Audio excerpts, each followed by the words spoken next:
impose economic blockades on rebel countries, countries that don't yield to their domination, Cuba, Venezuela, because they need to demonstrate their destructive capacity to the remaining 99% of humankind, so that they let them wield power, continue to wield power, continue to grow their wealth, and continue to tighten their control.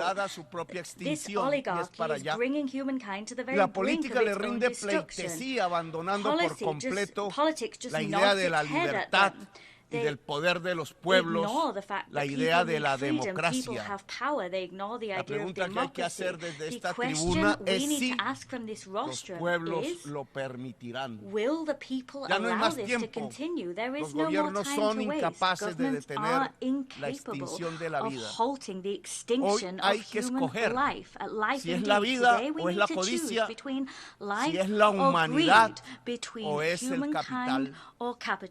No puedo más que decirle a los pueblos del mundo desde la voz débil de un país sin armas de destrucción masiva, sin dólares, pero hermoso por su diversidad natural y cultural, el país de la belleza y la mariposa de todos los colores, que ya no es la hora de los gobiernos, sino la hora de los pueblos. El tiempo ya se acabó. O levantamos la bandera de la vida, o nuestros pueblos se llenarán de cementerios, como nos lo mostró la epidemia. Es la hora de los pueblos y hay que actuar localmente y concertar mundialmente. El capital fósil puede seguir. El capital fósil no puede seguir. Los pueblos deben detenerlo. El veneno arrojado en la atmósfera es fatal y las chimeneas que lo emiten deben detenerse. Cada rincón del mundo puede ser una batalla contra esas chimeneas. Hace un siglo se levantaba una bandera roja en manos de las multitudes obreras, hablando de una revolución contra el capital. Ese mundo se acabó. Perdido en el gigantismo de los estados y la ausencia de la libertad, la bandera roja no encontró su lugar en la historia de la humanidad. Pero hoy, con más razón, ya no para defender una clase, un sistema de ideas, sino para defender la vida colectiva, se necesita de nuevo la bandera levantada, quizás ya no roja, sino de todos los colores, una bandera de toda la humanidad, para defender su propia existencia en el planeta. Quizás la palabra socialismo hoy tiene una nueva significación. Los cerebros, que son la base verdadera del trabajo, hoy están más conectados que nunca. Hoy el saber humano es más colectivo que nunca. Ayudarnos siempre fue la magia que nos permitió sobrevivir durante 1 millón de años en este planeta. Los individuos solo son débiles y terminan en manos del fentanilo, la droga de la muerte, de la derrota humana. Las personas somos fuertes si nos ayudamos, y esta ayuda alcanza la escala planetaria. La ayuda mutua, la construcción colectiva del saber, la humanidad como nuevo sujeto político es la base de una nueva significación del socialismo. Somos lo más avanzado de la vida. La vida inteligente debe defenderse, la vida inteligente, y defender las otras vidas de una oligarquía global que la ataca.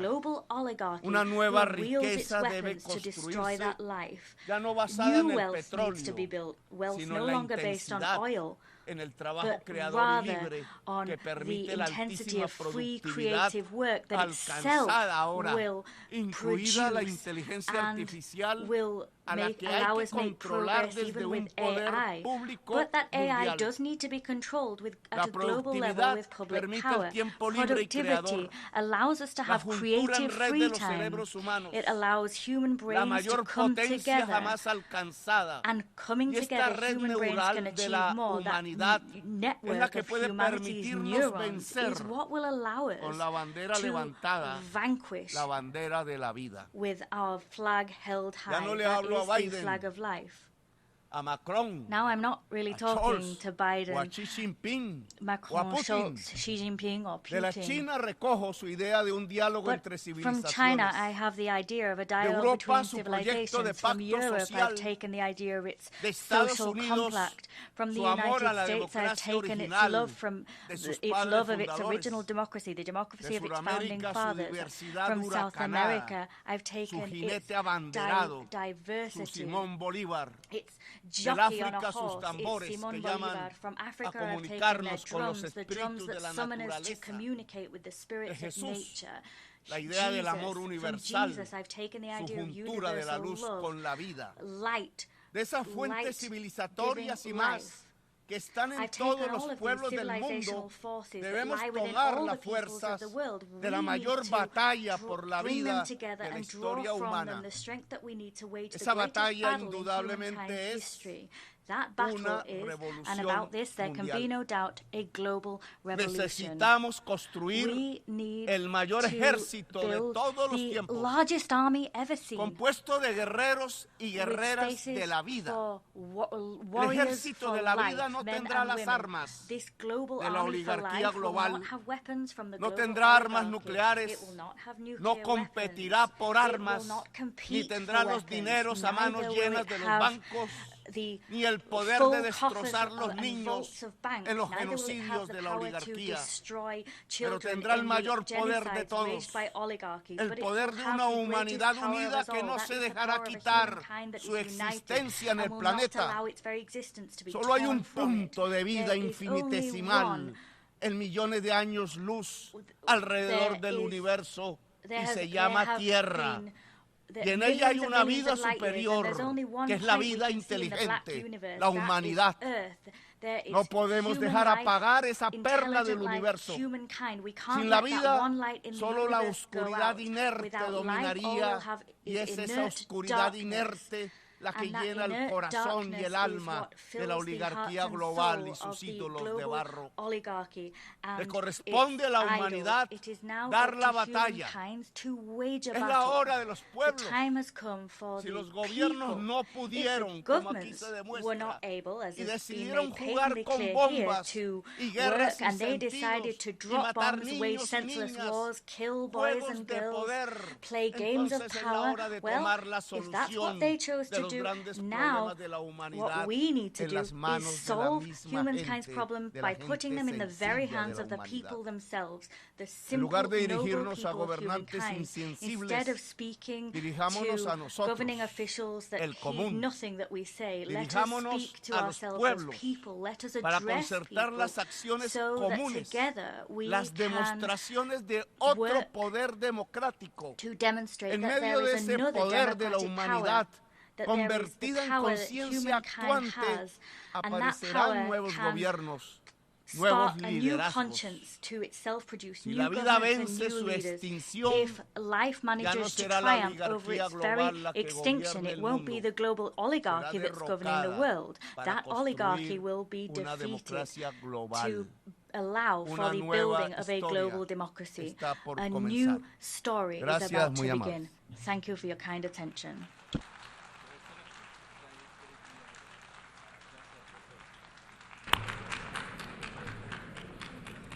I thank, on behalf of the General Assembly, the President of the Republic of Colombia. The Assembly will now hear an address by His Highness Sheikh Tamim bin Hamad Al Thani, Emir of the State of Qatar. I request protocol to escort His Highness, and I invite him to address the Assembly.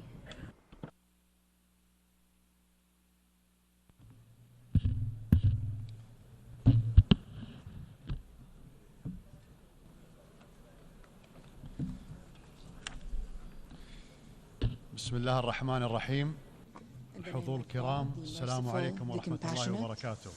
Excellencies, may the peace, mercy, and blessings of God be upon you. At the outset, I would like to congratulate His Excellency Mr. Philemon Young on assuming the presidency of the 79th session of the General Assembly, wishing him every success in his tasks. I express appreciation to His Excellency Mr. Dennis Francis for his efforts during his presidency of the previous session, and we commend the prominent role played by His Excellency Mr. Antonio Guterres, Secretary General of the United Nations, in strengthening its role and achieving its lofty goals. Mr. President, the blatant aggression that befalls the Palestinian people in the Gaza Strip today is the most barbaric, heinous, and extensive aggression violating human values, international conventions, and norms. This is not a war within the international relations well-known and common concept of war, but rather it is a crime of genocide by means of the most sophisticated weapons against the people, the siege in a detention camp where there is no escape from the barrage of aerial bombing. Resolutions, condemnations, and reports have been exhausted. Nothing is left except the undeterred, ongoing, and premeditated stark crime with children, women, and the elderly as their victims. We oppose violence and the targeting of innocent civilians by any party. But after a year of this war, and with all that has taken place and that continues to take place, it is no longer tenable to talk about Israel's right to defend itself in this context without being complicit in justifying the crime. It is no longer plausible for any official to claim that they do not know. The facts are well known, and reports issued by international organizations about the bombing of schools and hospitals, weaponizing access to food and medicine, in addition to the published and publicly uttered intentions of Israeli leaders. Therefore, the failure to intervene to stop the aggression is a major scandal. Ladies and gentlemen, every year I stand on this podium and I begin by talking about the Palestinian cause, the absence of justice, the perils of believing that it can be neglected, and the illusions of making peace without a just solution to the Palestinian cause. I have done so every year at a time when the Palestinian cause has become absent from the speeches of major powers representatives in our world. There are those who are tempted by the possibility of marginalizing this issue to get rid of its burden, or seeing it vanish without resolving it. But the Palestinian cause is resistant to marginalization because it is an issue of indigenous people on their own land, a people who are subjected to a settler colonial occupation. This occupation has taken the form of an apartheid system in the 21st century. Can this be overlooked? The Palestinian cause will remain in place except in two cases, either the end of the occupation or the disappearance of the Palestinian people. It seems there are those in Israel who entertain wishful thinking to eliminate the Palestinian people. The ongoing Israeli aggression for nearly a year is nothing but a result of the absence of a sincere political will, a deliberate international failure to resolve the Palestinian issue with a just solution and insistence of the occupying Israeli authorities to impose a fait accompli on the Palestinians and the world with all types of force. The ongoing brutal war has fired the coup de grace at international legitimacy and inflicted serious damage on the credibility of the post-World War II concepts on which the international community was founded. As if the dire consequences of this approach, which are visible before our very eyes, are not enough to prove that ignoring a just solution is conducive to disaster. We discover, to our disbelief, that some are still trying to find innovative measures to run Gaza after the war, with or without an authority. من منطلقات أمنية only on the فحسب. basis of security considerations. والمقصود بالطبع أمن And what is الاحتلال meant, of لا أمن course, الرازح is the تحت security الاحتلال. of the occupation, not the security إنها of نفس those طريقة languishing التفكير under the التي occupation. قادت من It is the كارثة same إلى أخرى. mindset that led from one إنه disaster النهج to another. الذي It يريد is the تفصيل approach المنطقة that كلها wants to على tailor قياس the entire إسرائيل region to fit Israel, ويبحث عن طرق while looking التفافية for لتجنب إنهاء circumventions to الاحتلال avoid ending the وفرض حكم شعب occupation and على work شعب آخر on imposing بالقوة. the rule of one people over أيعقل another by force. أنه حتى بعد Is it هذه reasonable الكارثة that even after لم this تستنتج disaster, الدول the الكبرى major ذات countries القدرة على with the ability التأثير to في influence سير the course of الأحداث events ضرورة are وقف الحرب unable to reach a والتوجه إلى conclusion الحل of the العادل على الفور necessity to stop the بدلا war من and pivot التفنن towards a في just السياقات solution immediately للتهرب instead منه. of innovatively working on إن formulations زوال to evade it. الاحتلال The end of the الشعب occupation الفلسطيني and the حقه Palestinian في people تغيير exercising their المصير right to ليست self-determination منة is أو neither a مكرمة favor من أحد. nor a gift from anyone. ومن المؤسف أن يفشل Unfortunately, مجلس الأمن the Security في Council تنفيذ has قراره failed to بوقف implement إطلاق its النار ceasefire في قطاع resolution غزة in the Gaza أو Strip يمتنع and to عن منح refrain دولة from فلسطين granting the العضوية state of الكاملة في Palestine الأمم full membership المتحدة status على in the الرغم United من Nations, اعتماد الجمعية despite العامة في the شهر fact that مايو the الماضي General قرارا Assembly adopted a يدعم طلب resolution فلسطين last May لهذه supporting العضوية. Palestine's request for UN membership. ليس حصول دولة فلسطين على The state of العضوية Palestine's الكاملة full في UN الأمم membership المتحدة تحقيقا neither لسيادتها establishes its أو sovereignty تصفية nor للاحتلال ends the occupation, ولكنه على الأقل but at least it sends a يرسل message رسالة لحكومة to the اليمين far-right المتطرفة الضالعة government في تحدي involved الشرعية in الدولية challenging international بأن legitimacy القوة that لا force تلغي الحق. does not eliminate rights. والحديث عن إضرار مثل هذه الخطوة بعملية السلام هو ذر للرماد في العيون. فلا يوجد شريك إسرائيلي للسلام في عهد الحكومة الحالية ولا تجري عملية سلام بل عملية إبادة. وفي هذا الصدد يثمن عالي الموقف الدول التي اعترفت بدولة فلسطين على حدود عام 1967. إن استمرار المأساة الإنسانية للشعب الفلسطيني الشقيق منذ أكثر من 7 عقود ونصف يعد وصمة عار في جبين المجتمع الدولي ومؤسساته. ولا معنى لأي حديث عن الأمن والسلام والاستقرار في منطقة الشرق الأوسط والعالم بأسره إذا لم ترافقه خطوات عينية تقود إلى الوقف الفوري لإطلاق النار وإنهاء الاحتلال الإسرائيلي لكافة الأراضي العربية.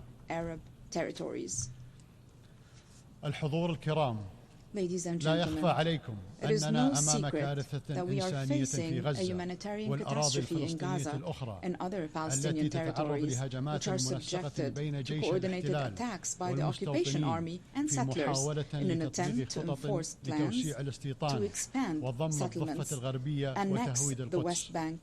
يتحمل المجتمع الدولي تبعات ما يحدث للشعب الفلسطيني الشقيق الذي يتعرض لحرب إبادة ترتب عليها سقوط أكثر من 41,000 شهيدا حتى الآن، عدد المفقودين تحت الأنقاض من بينهم 17,000 طفل و11,000 امرأة و100,000 مصاب، بينهم آلاف المصابين بإعاقة، وتشريد الملايين عدة مرات، وتدمير كامل للبنية التحتية من مستشفيات ومدارس ومباني بما في ذلك المساجد والكنائس. خلال الإبادة الجماعية لأجزاء من الشعب الفلسطيني تجري عملية تدمير مجتمع بأسره. إنه المجتمع الفلسطيني الغزي الذي حافظ على رقيه وحقق درجة مثيرة للدهشة من التطور في ظل حصار خانق ممتد منذ أكثر من 17 عاما. السيد الرئيس، لقد اختارت دولة قطر الاطلاع بجهود الوساطة سعيا منها لوقف العدوان على غزة وإطلاق سراح الأسرى والمعتقلين وإنها وساطة It is a mediation amidst fierce war and complex circumstances during which one party would not hesitate to assassinate counterpart political leaders with whom it negotiates, such as the assassination of Ismail Haniyeh, who many people feign forgetfulness that he was not only the political leader of Hamas, but also the first elected Palestinian prime minister. For us, mediation and humanitarian work are both a strategic political choice at the regional and international levels and a humanitarian duty before being a political one. We're not being boastful. Our mediation efforts in partnership with the Arab Republic of Egypt and the United States of America culminated in a humanitarian agreement last November. It resulted in a brief ceasefire in the Gaza Strip, the release of 240 Palestinian prisoners and 109 of the detainees in Gaza. It increased the flow of relief shipments. We also provided humanitarian support to the civilian population in the Gaza Strip and contributed to evacuating the wounded and the sick. We supported humanitarian initiatives to deliver aid through all accessible routes. We increased our support to UNRWA, an irreplaceable international agency whose services are indispensable and which has been subjected to defamation for political purposes related to the Israeli government's desire to eliminate the refugee crisis without resolving the Palestinian cause. The state of Qatar will spare no effort to provide various forms of humanitarian assistance to the brotherly Palestinian people until this crisis is resolved. Despite the daunting challenges, obstruction attempts and the aspersions we are subjected to, we will continue our efforts of mediation to resolve the disputes through peaceful means, as we are cognizant that any dispute will never lack a force interested in its continuation while being skeptical of any mediation regardless of the intentions. We will continue to make every effort with our partners until we reach a permanent ceasefire, secure the release of prisoners and detainees, take the path of a just solution in accordance with the resolutions of the international legitimacy and the Arab Peace Initiative to enable the Palestinian people to obtain all their legitimate rights, foremost of which their independent state with East Jerusalem as its capital on the 1967 borders. The establishment of an independent Palestinian state within a just and permanent solution is in the interest of the Israeli and Palestinian peoples. We will not achieve this goal except with a serious partner who is aware of the importance of renouncing discord and ending the occupation and all forms of aggression so that we can reach together the desired peace in the Middle East. Mr. President, apart from committing a major crime by rigging wireless communication devices and exploding them simultaneously across thousands of people with total disregard for their identity or location, Israel is currently waging a war on Lebanon, and no one knows to what extent this war could escalate. This is what we have repeatedly warned against. If the brutal war on Gaza does not end, this systematic destructive war must stop.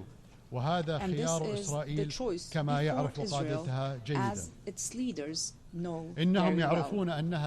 They know that it will neither bring security nor peace to northern Israel nor to Lebanon, and that the key to security rests on a just peace. Stop the aggression on Gaza. Stop the war on Lebanon.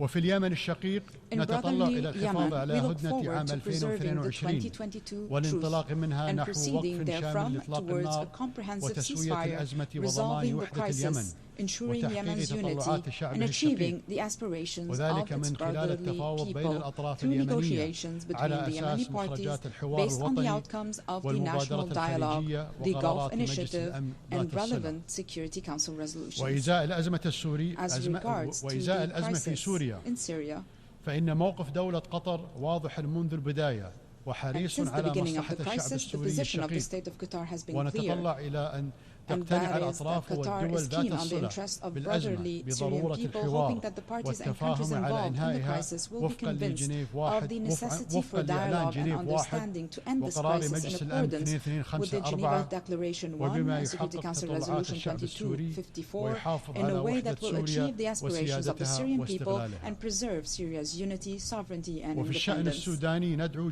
Regarding the Sudanese issue, we call on all the Sudanese parties to stop the fighting, and we reaffirm our support for all regional and international efforts to end this crisis in a way that will ensure the unity of state institutions and the sovereignty and stability of Sudan.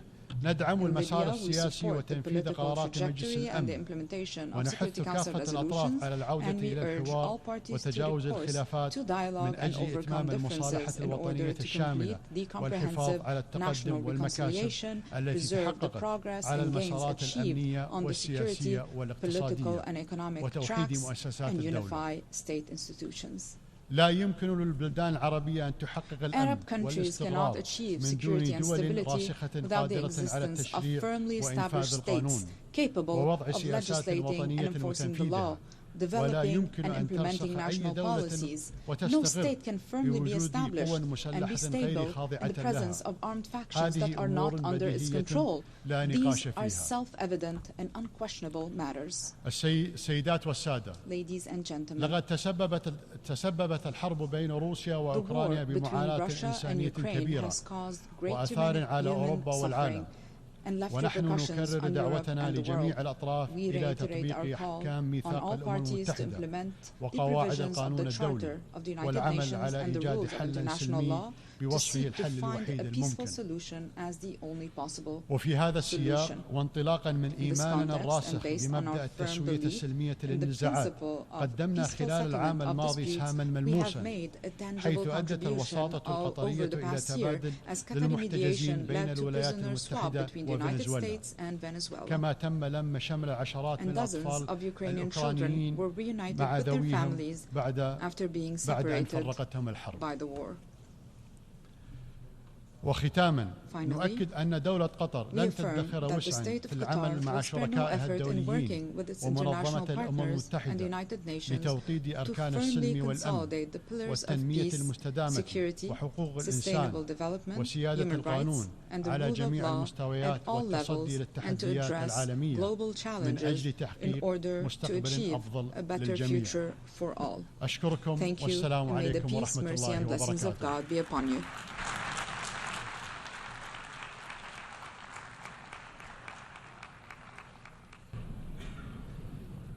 On behalf of the Assembly, I wish to thank the Emir of the State of Qatar.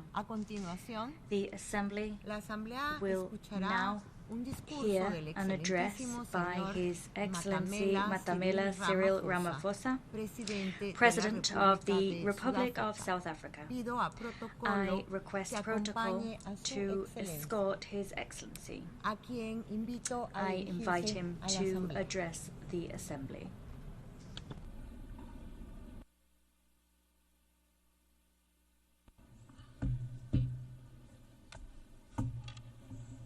Thank you, Your Excellency, the Chair of the Assembly. We take this opportunity to thank the United Nations Assembly to give us a chance to speak. 30 years ago, South Africa was born as a new nation, equal, united, and free from apartheid. We adopted a new constitution as the birth certificate of our new nation. Our first democratic elections brought the tyranny of apartheid to an end, a system that this General Assembly had declared to be a crime against humanity. In adopting Resolution 2202A in 1966, as later endorsed by the Security Council in 1985, the United Nations was a beacon of hope in our quest for justice. The great wave of solidarity of the peoples of the world, led by the United Nations, turned the tide against apartheid. Today, democracy flourishes in South Africa. We have a progressive constitution, an entrenched human rights culture, and strong institutions. We have laws to advance equality and programs to protect society's most marginalized and vulnerable. We continue to transform our economy so that it is in a more competitive position to create jobs, to attract more investment, and that it should benefit all. South Africa is a party to global treaties on human rights, gender equality, children's rights, refugee protection, and environmental protection. A few days ago, South Africa also endorsed the pact that charts the course for a better future for global governance and towards the attainment of the Sustainable Development Goals. As signatory to the Paris Agreement, we are contributing our fair share towards the global effort and have a just energy transition plan to guide our carbon journey and climate resilient development.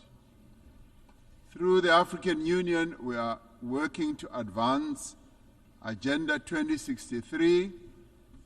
We're involved in mediation and conflict resolution across our continent and actively contribute to peacekeeping missions. Our political culture has evolved and it continues to mature. We have just held our 7th free and fair general elections since our democracy, paving the way for the formation of the Government of National Unity. 10 political parties have coalesced around a common agenda for economic growth, job creation, poverty eradication, and sustainable development. South Africa is in a new era, an era of great promise. In what some have called our second miracle, South Africans of all races have rallied behind the Government of National Unity. We are making headway in resolving some of our most pressing challenges. Our economy has started to improve, and investor confidence is on the rise. Our country's prospects look bright, and we look to the future with great hope. The South African story bears witness to the enduring role of the United Nations in global matters. In supporting our struggle, the United Nations affirmed the principles of the UN Charter, the fundamental human rights, the dignity and worth of every person, and the equal rights of nations, large and small. It affirmed the aspiration contained in the Universal Declaration of Rights that we should strive for a world free of barbarous acts that outrage the conscience of humankind. Genocide was declared to be a stain on the conscience of the world, and the world community took a stand against genocide. Apartheid was declared a crime against humanity and a stain on the conscience of the world. The United Nations took a stand against apartheid.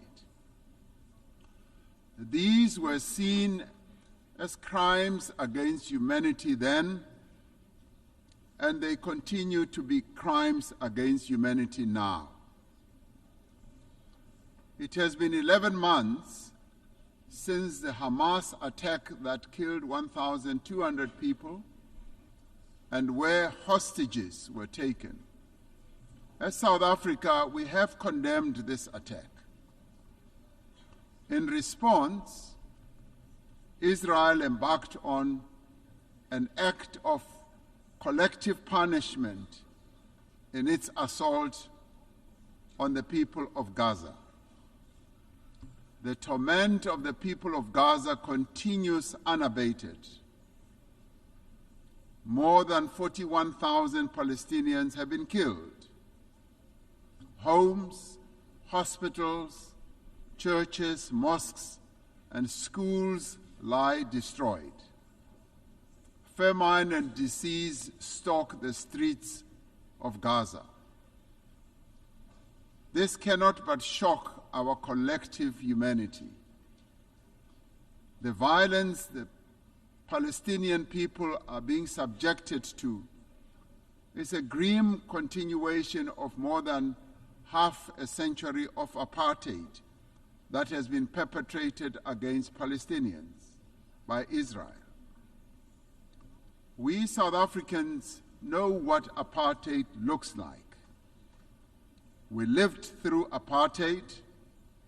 We suffered and died under apartheid.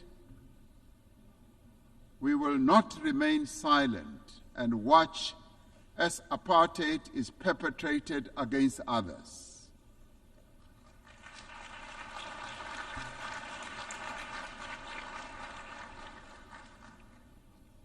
Through the United Nations and the instruments it wields, we must end the suffering that Palestinians are being subjected to.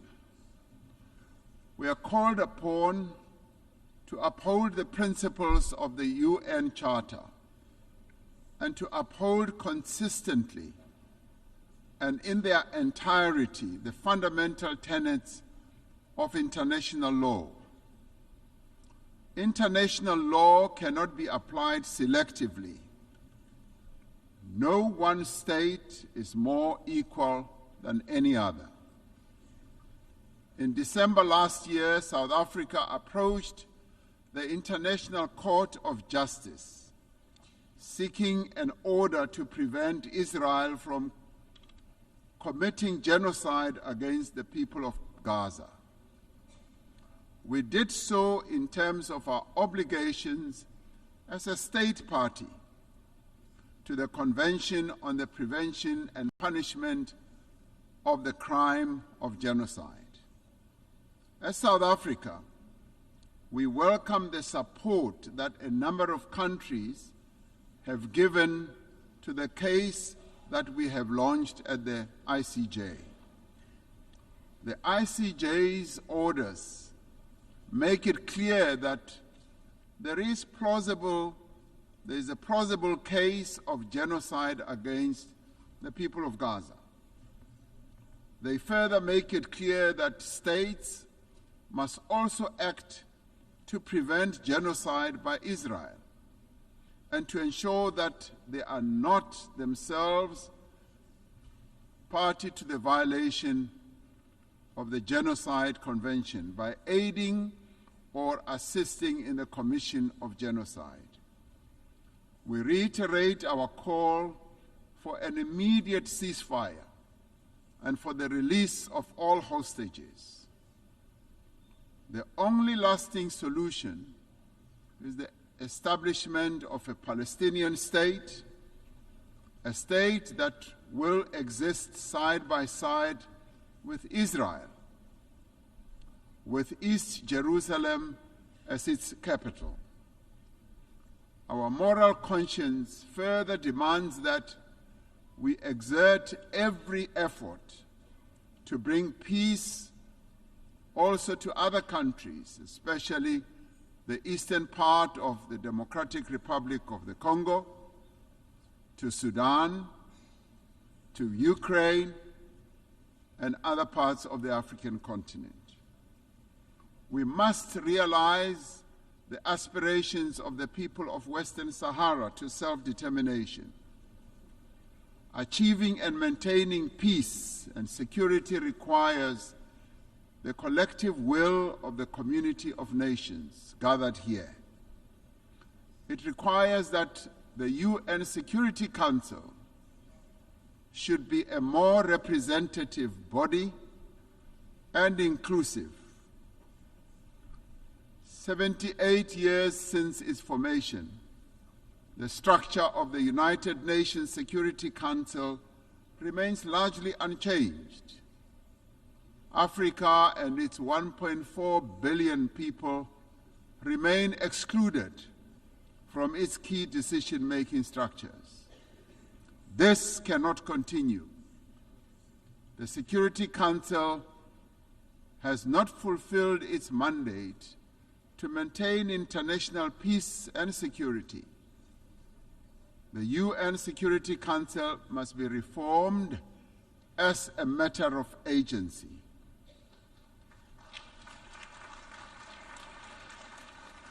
We would like to see the Security Council being more inclusive so that the voices of all nations can be heard and be considered.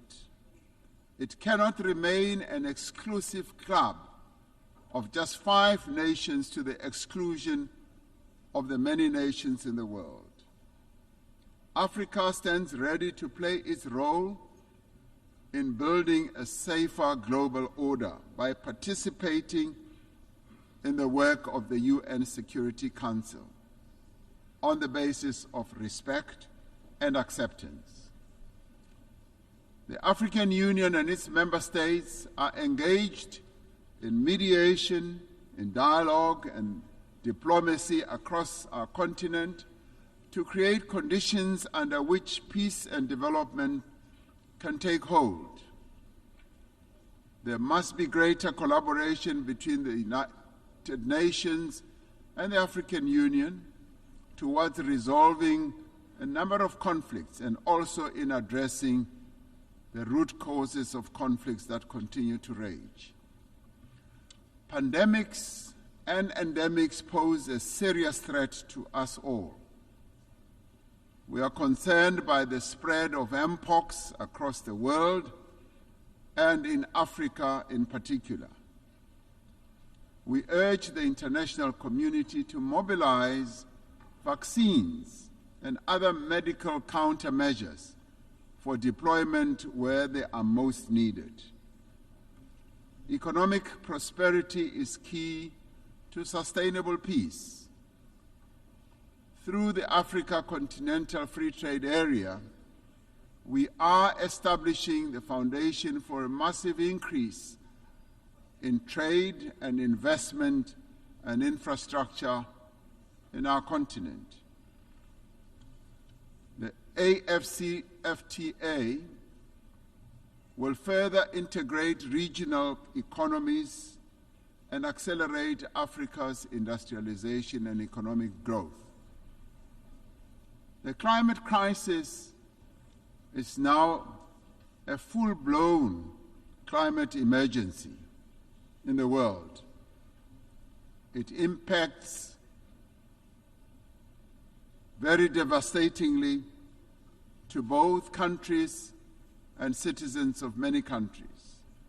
Extreme weather, such as flooding, fires, and droughts, are wreaking havoc on societies, economies, and the livelihoods of ordinary people. Despite being least responsible for climate change, developing economy countries, and particularly African countries, are bearing the brunt of what they did not create and are in the front line. As South Africa, we remain committed to contributing our fair share to reduce global emissions, guided by the principle of common but differentiated responsibilities and respective capabilities. We have adaptation and mitigation programs and policies in place and have passed a climate change law to further support our emissions reduction targets. It is essential that climate actions do not deepen global inequality or stifle the developmental aspirations of the global South. The industrialized nations are not honoring their climate commitments, and we repeat the call for predictable and sustainable financing for climate action. We must operationalize the agreed-upon climate financing and capacity-building instruments to advance mitigation and adaptation. Pursuing sustainable development necessitates that those with greater means should support those who lack them. The world faces annual financing gap of some $4 trillion to achieve sustainable development. We call on better resourced countries to scale up their levels of support to developing economy countries. Debt is the millstone around the neck of many developing economy countries, stifling their potential and development. Debt servicing is robbing a number of countries of much-needed funds to support health, education, and social spending. South Africa endorses the United Nations Secretary General's call for the reform of the global financial architecture to enable developing economy countries to lift themselves out of the quicksand of debt. We must commit to systems for financing development that are more accessible, agile, and equitable. In 2025, South Africa will assume the presidency of the G20. We will use this important role to advocate for the peoples of Africa and all of the global South, for their development and advancement. South Africa welcomes the adoption of the Pact for the Future and congratulate our sister country, Namibia, as well as for the Federal Republic of Germany for having ably steered the United Nations towards the adoption of the resolution in this regard.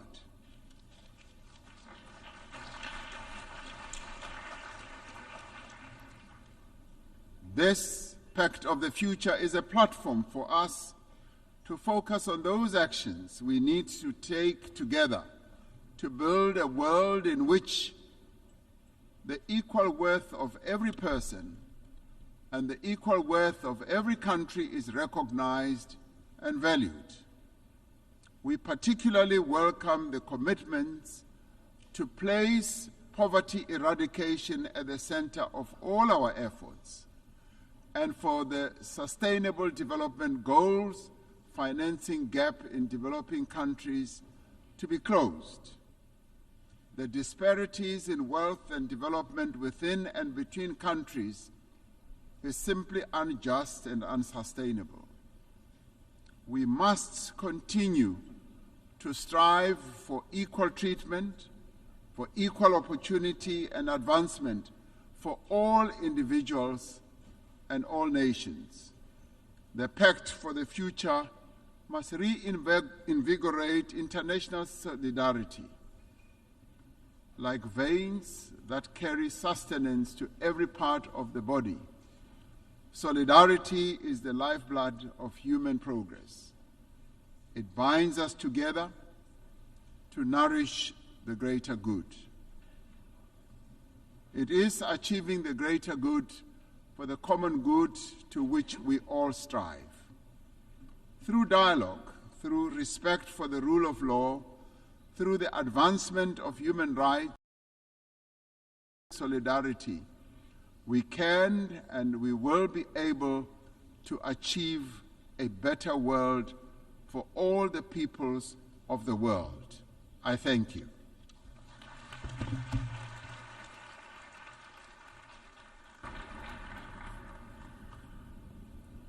Agradezco en nombre de la behalf of the Assembly, I wish to thank the President of the Republic of South Africa. The Assembly will now hear an address by His Excellency Mohamed Muizu, President of the Republic of Maldives.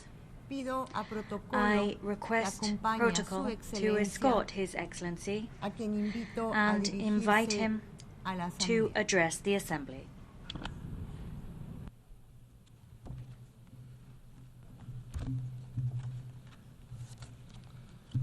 Bismillahir Rahmanir Rahim. Mr. President, Mr. Secretary General, Assalamu alaikum and good afternoon. Mr. President, congratulations on the assumption of your presidency of the General Assembly. Our appreciation also to your predecessor for his strong leadership. We extend our gratitude to the Secretary General for his tireless efforts in steering the Secretariat. We gather here today at a delicate moment in the world history. Let's not mince our words today. Humanity is in deep trouble, facing an ever-growing list of crises: conflict, poverty, hunger, climate change, the wealth gap, the cost of living crisis, migration, occupation, opioid addiction. The list goes on and on and on. In fact, I have a map here of the world with countries which are facing some sort of crisis in red. Do you see any countries in green who are not facing any crisis? Do you know why? Because we are all deep in the red. Humanity is in crisis, and in many cases, it's man-made. But we look the other way, continuing with business as usual. While the alarms are ringing, the band is still playing the same old tunes as the whole ship descends deeper and deeper into uncharted waters. We need nations united in harmony, not united nations in misery. These are crucial times for the world, important years for my country. In 2040, the Maldives will celebrate 75 years regaining its independence. 75 years as a sovereign nation. As we look forward to that milestone in our nation's life, what we can hope to achieve? What do we wish to accomplish? And is the world ready to play its part? I took office as the President of Maldives last November, duty-bound by the aspirations of my people. The same aspirations I hold dear to my heart, not just for the present, but for the future too. Today, I'm here at the United Nations with a vision of where I want to take my country. By 2040, I wish to see the Maldives as a full-fledged developed nation. A nation that commands respect, is relevant, and one that embodies resilience. A society that is inclusive and just. A country that exemplifies sustainability and democratic governance. Destiny is not mere fate. It is a consequence of the many choices we make, the many decisions we take, and the many hours we work. Becoming a developed nation may seem like a daunting task and a distant possibility, but I can tell you this, with a goal in sight and a plan in hand, it is achievable, because prevailing and even flourishing against formidable odds is nothing new for the Maldivians. In 1965, when we regained independence, we were among the poorest countries in the world. 1/3 of our population was illiterate. More than 1 out of every 10 babies were dying before their first birthday. We had no industries, barely any exports, and even fewer prospects. And in just 5 decades, we have reached upper middle income status. a feat we are incredibly proud of. I believe the Maldives can become a developed country by investing in the country's productive capacity and increasing its productivity, by transforming our economy into one that is fully digitized and driven by artificial intelligence, and most importantly, by leveraging the natural beauty and marine resources of our country. Boosting productivity will be the key to economic transformation. This we will do by reforming and strengthening our institutions, increasing our state capacity, and leveraging the private sector. We will also identify and implement policies that support investments in key sectors, such as the digital economy. The Maldives has over 1,100 islands spread across 90,000 square kilometers. Enhancing digital connectivity is key to achieving inclusive development, mobilizing economic activity, and fostering a more diversified and resilient economy. We believe the future is intelligence-driven. This is why we are working towards a digital economy that can contribute up to 15% of our GDP by 2030. This can be achieved through investing in our ICT infrastructure. We are using and expanding artificial intelligence systems to deliver essential services such as healthcare, education, and social welfare. We are also delving into cutting-edge applications of 5G technology, using drones for medical supplies, delivery, and implementing smart road systems, and using AI-enhanced technology for erosion detection and environmental monitoring. The transformation can be sustainable only if we transform our education and financial systems. We need to invest in digital literacy from a young age, to build a generation that can use artificial intelligence to enhance public service delivery, build new products, and successfully compete in the global digital economy. We need to bridge the digital divide within the country, including through improving data collection and utilization. We need to strengthen the regulatory frameworks, strengthening existing institutions, cultivating startup ecosystems, and providing the impetus for the future we envision. Becoming a developed country will also require fostering new industries. This is why we are also working on building a robust financial sector in the Maldives. With this in mind, in May this year, I set up the Development Bank of Maldives with a focus on improving and investing in economic diversification. The result we desire is inclusive development, where equality of access to opportunities is guaranteed, where women and young people play key players in development, not mere spectators, and where every Maldivian citizen has adequate housing. To support objectives, my government has launched $6.5 million loan facility. It's specifically for women entrepreneurs, of which 25% is allocated to those with disabilities. In the first phase, over 100 projects will be funded across 19 of the 20 atolls and Mali, and across 21 business activities. I have also recently launched a Presidential Youth Advisory Board. This board will advise and inform me directly on the needs and views of young people. Inclusivity is at the heart of one of the most ambitious large-scale urban development projects in the country's history, Ras Mali. This is my promise to the Maldivian people, a solution to alleviate the long-term housing crisis, an urban oasis where citizens can fully participate in all aspects of city life.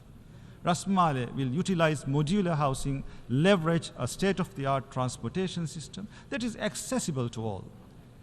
It will be developed as a climate-resilient and safe island. Tourism drives the Maldivian economy. My vision is to expand the tourism sector further. This means building complementary industries centered around innovation and creativity. This means more sustainable and construction practices emphasizing on green and sustainable tourism. We are also expanding our main international airport, our air connectivity, and the fleet of our national airline. These steps will support the expansion of the tourism sector and at the same time generate more revenue for the country.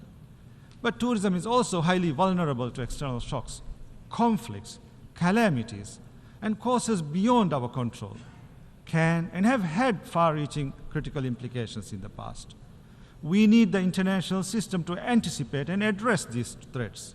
Threats such as armed conflicts, terrorism, violent extremism, transnational organized crime, climate change, ocean degradation, crimes that transcend national borders.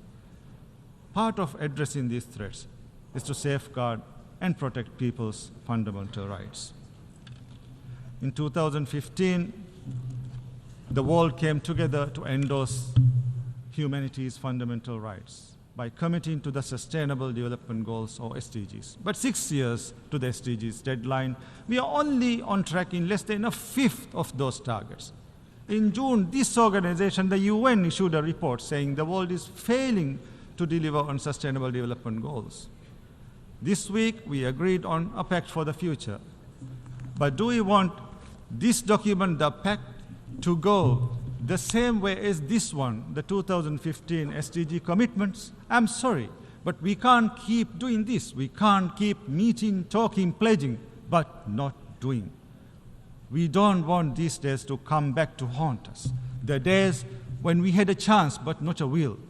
We believe the best approach to protecting fundamental rights is to cultivate a culture of respect. This requires support. The Maldives has a good track record of treaty ratification, implementation, and reporting. We champion the right to environment because we are keenly aware of the consequences of environmental degradation. We also believe that violation of a right by any country, large or small, rich or poor, with powerful friends or not, must not be tolerated. This is why the ongoing massacre, the genocide by Israel in Gaza, is a travesty of justice and the international system. The repeated destruction of homes, hospitals, schools, humanitarian infrastructure, the repeated cycles of killing of men, women, children, babies, thousands upon thousands. The world is struggling to process the deaths of so many civilians in Gaza, and now Israel raids Lebanon, claiming hundreds more civilian lives there. Their cries haunt anyone with humanity. Their tears bitter our conscience. Israel's targeting of journalists, the eyes and ears of humanity, the killing of journalists, Palestinian journalists, Lebanese journalists, Al Jazeera journalists, the closure of Al Jazeera officers. How can we interpret this as anything other than brutal attempts to prevent the world from knowing about the crimes taking place? Israel must be held accountable for these acts of terrorism, for these violations of international law and UN resolutions. We must accept a sovereign and independent Palestinian state on the pre-1967 borders, with East Jerusalem as its capital. We welcome the decision to seat our brothers and sisters from Palestine with us here in the General Assembly for the first time, instead of behind us. Now we must ensure that Palestine becomes a full member of the UN. Mr. President,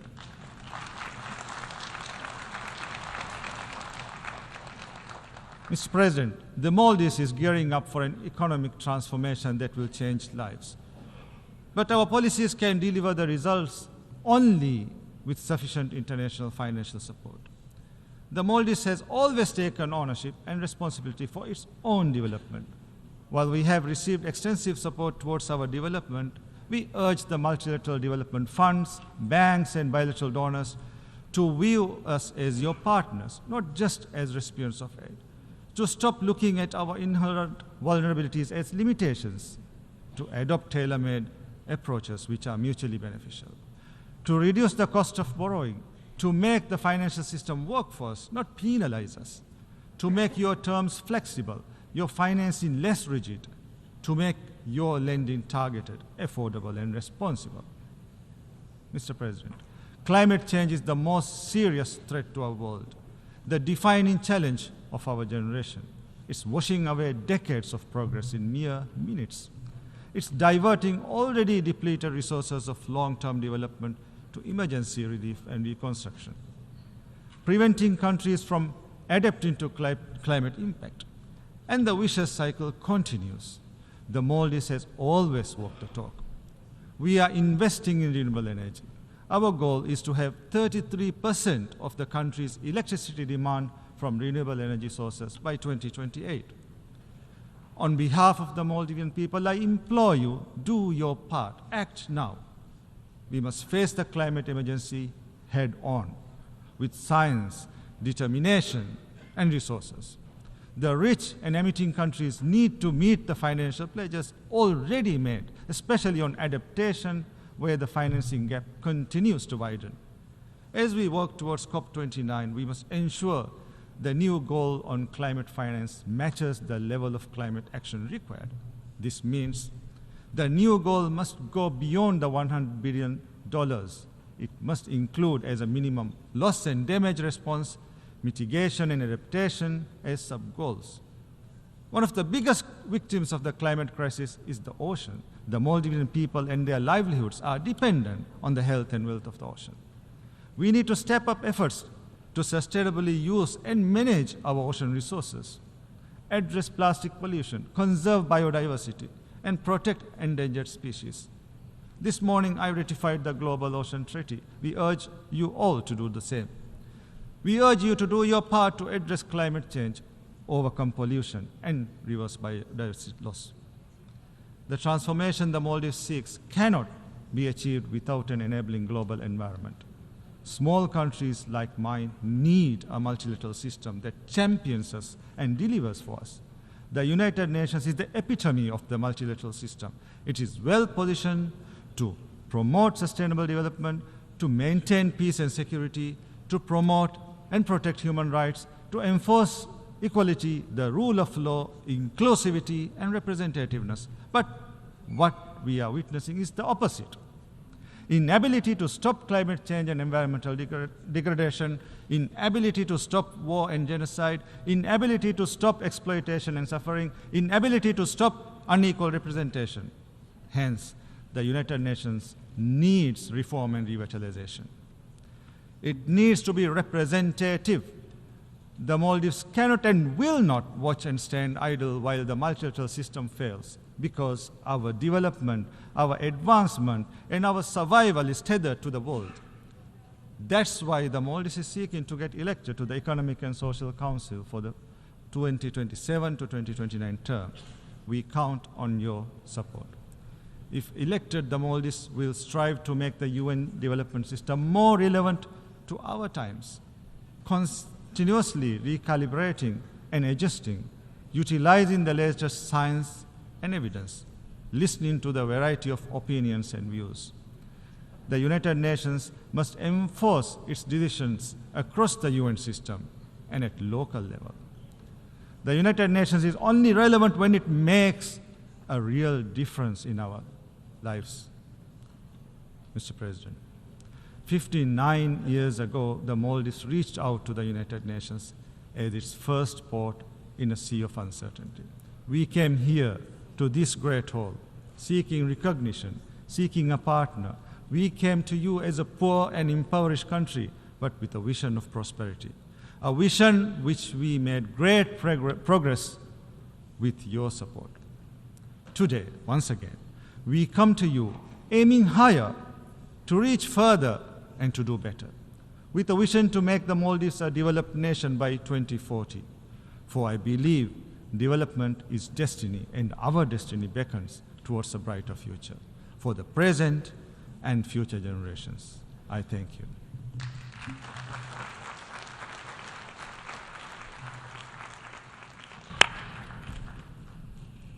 En nombre de la Asamblea, agradezco al presidente de la On behalf of the República de Assembly, Maldives. I wish to thank the President of the Republic of Maldives.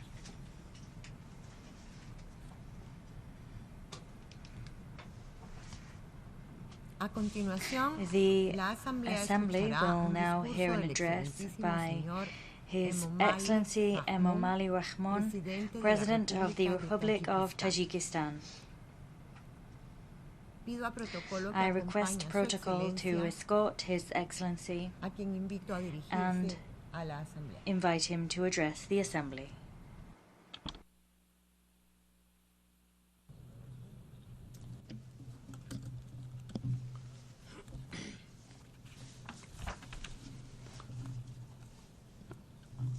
Honorable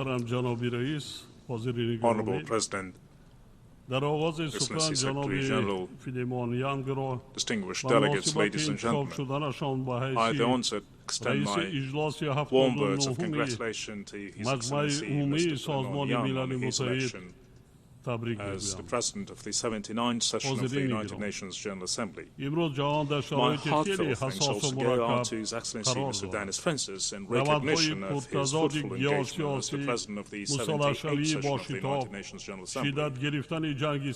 Distinguished delegates, today the world is facing up to a turbulent and interesting situation. The controversial geopolitical process, rapid weaponization, escalation of the Cold War, armed conflicts, aftermath of climate change, and other global jeopardies and threats will undoubtedly give rise to the long-term negative consequences. In this context, it is critical more than ever that we consolidate joint efforts of the international community to protect security, maintain stability, and ensure overall sustainable development. Obviously, we can bring lasting peace, build harmonious life of mankind, and prosperity of countries primarily on the basis of mutual understanding and constructive cooperation.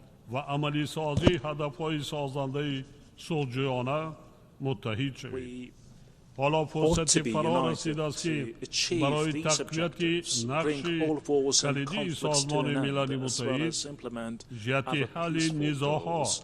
It is high time now to take bold and effective steps forward to strengthen the key role of the United Nations in resolving conflicts and restoring peace and stability across the planet. I, in this regard, would like to propose to adopt a special United Nations General Assembly resolution declaring the decade of promotion of peace for future generations. As I've stated time and again, Tajikistan always advocates the solution of all conflicts only through political and diplomatic means. At the same time, I would like to emphasize that the Republic of Tajikistan continues uninterrupted, unwavering support of the implementation of the 2030 Agenda to achieve sustainable development goals. It is worth noting that the principal message of this agenda is also reflected in Tajikistan National Development Strategy 2030, and continued efforts are being taken to achieve the primary goals. Nevertheless, the existence of a wide range of difficulties hinder the timely financing of sustainable development.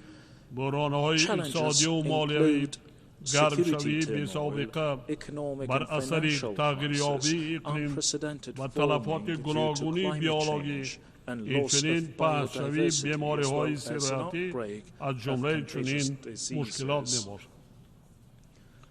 In a political declaration recently adopted by the General Assembly, member states have admitted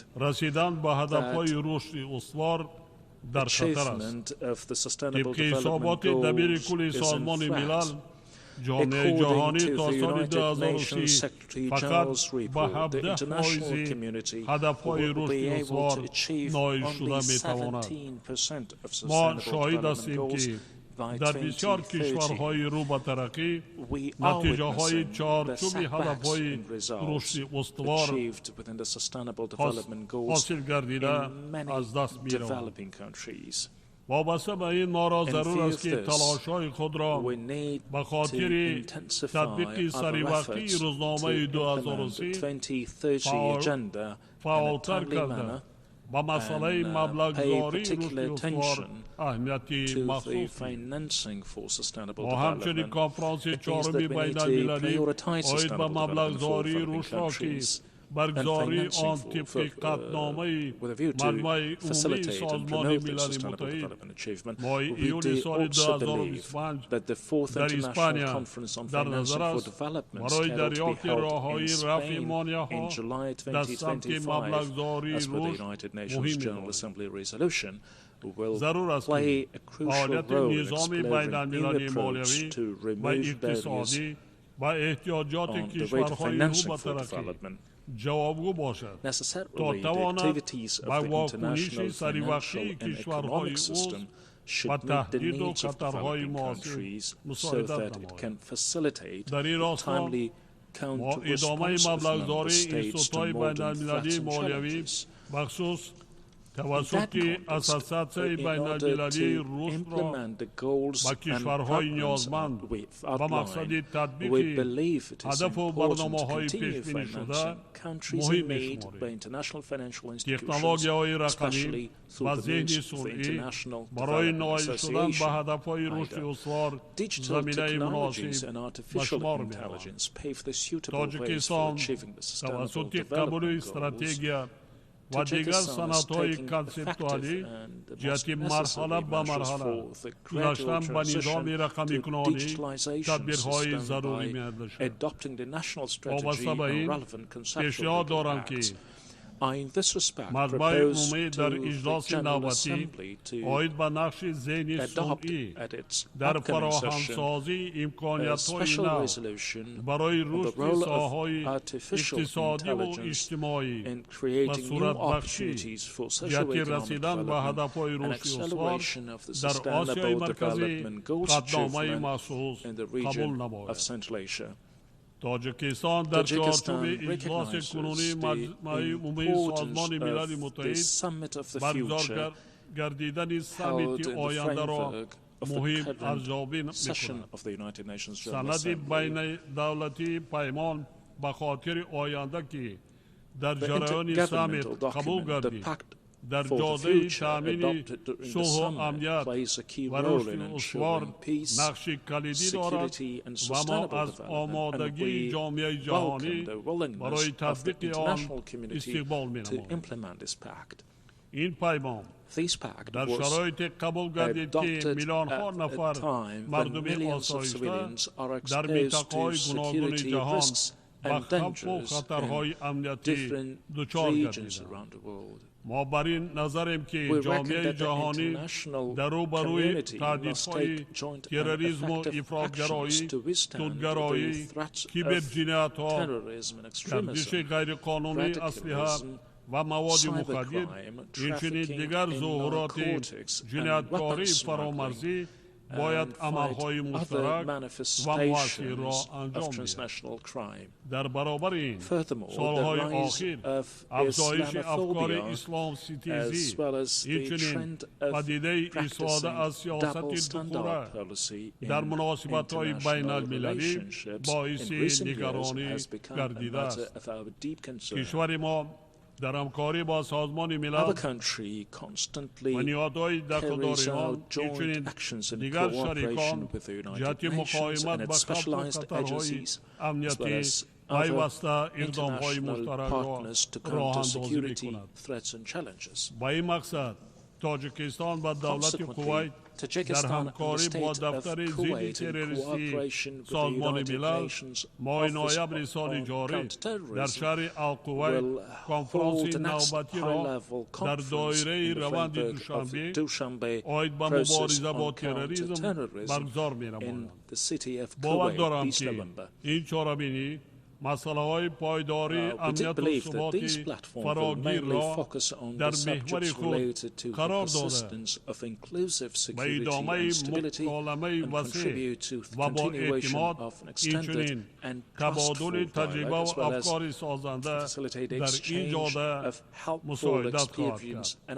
حاضرین گرامی، در رابطه با مسائل امنیتی میخواهم تأکید نمایم که بحران فلسطین همانا باعث نگرانی عمیقی کشوری ما می باشد. وضع فاجعه بار امروزه در آن منطقه بار دیگر ثابت می سازد که قضیه فلسطین رای حل نظامی ندارد. تاجیکستان بر آن نظر است که حل نهایی و واقعی این قضیه تنها توسط اجرای قرارهای سازمان ملل متحد آید به تأسیس دولت مستقل فلسطین در اساس مرزهای سال 1967 امکان پذیر بود. امید داریم که جانب‌های درگیر برای آتش بس و راه اندازی مذاکرات صلح اقدام کرده جامعه جهانی جهت احیای ثبات پایدار در فلسطین تدبیرهای مؤثر خواهد نمود.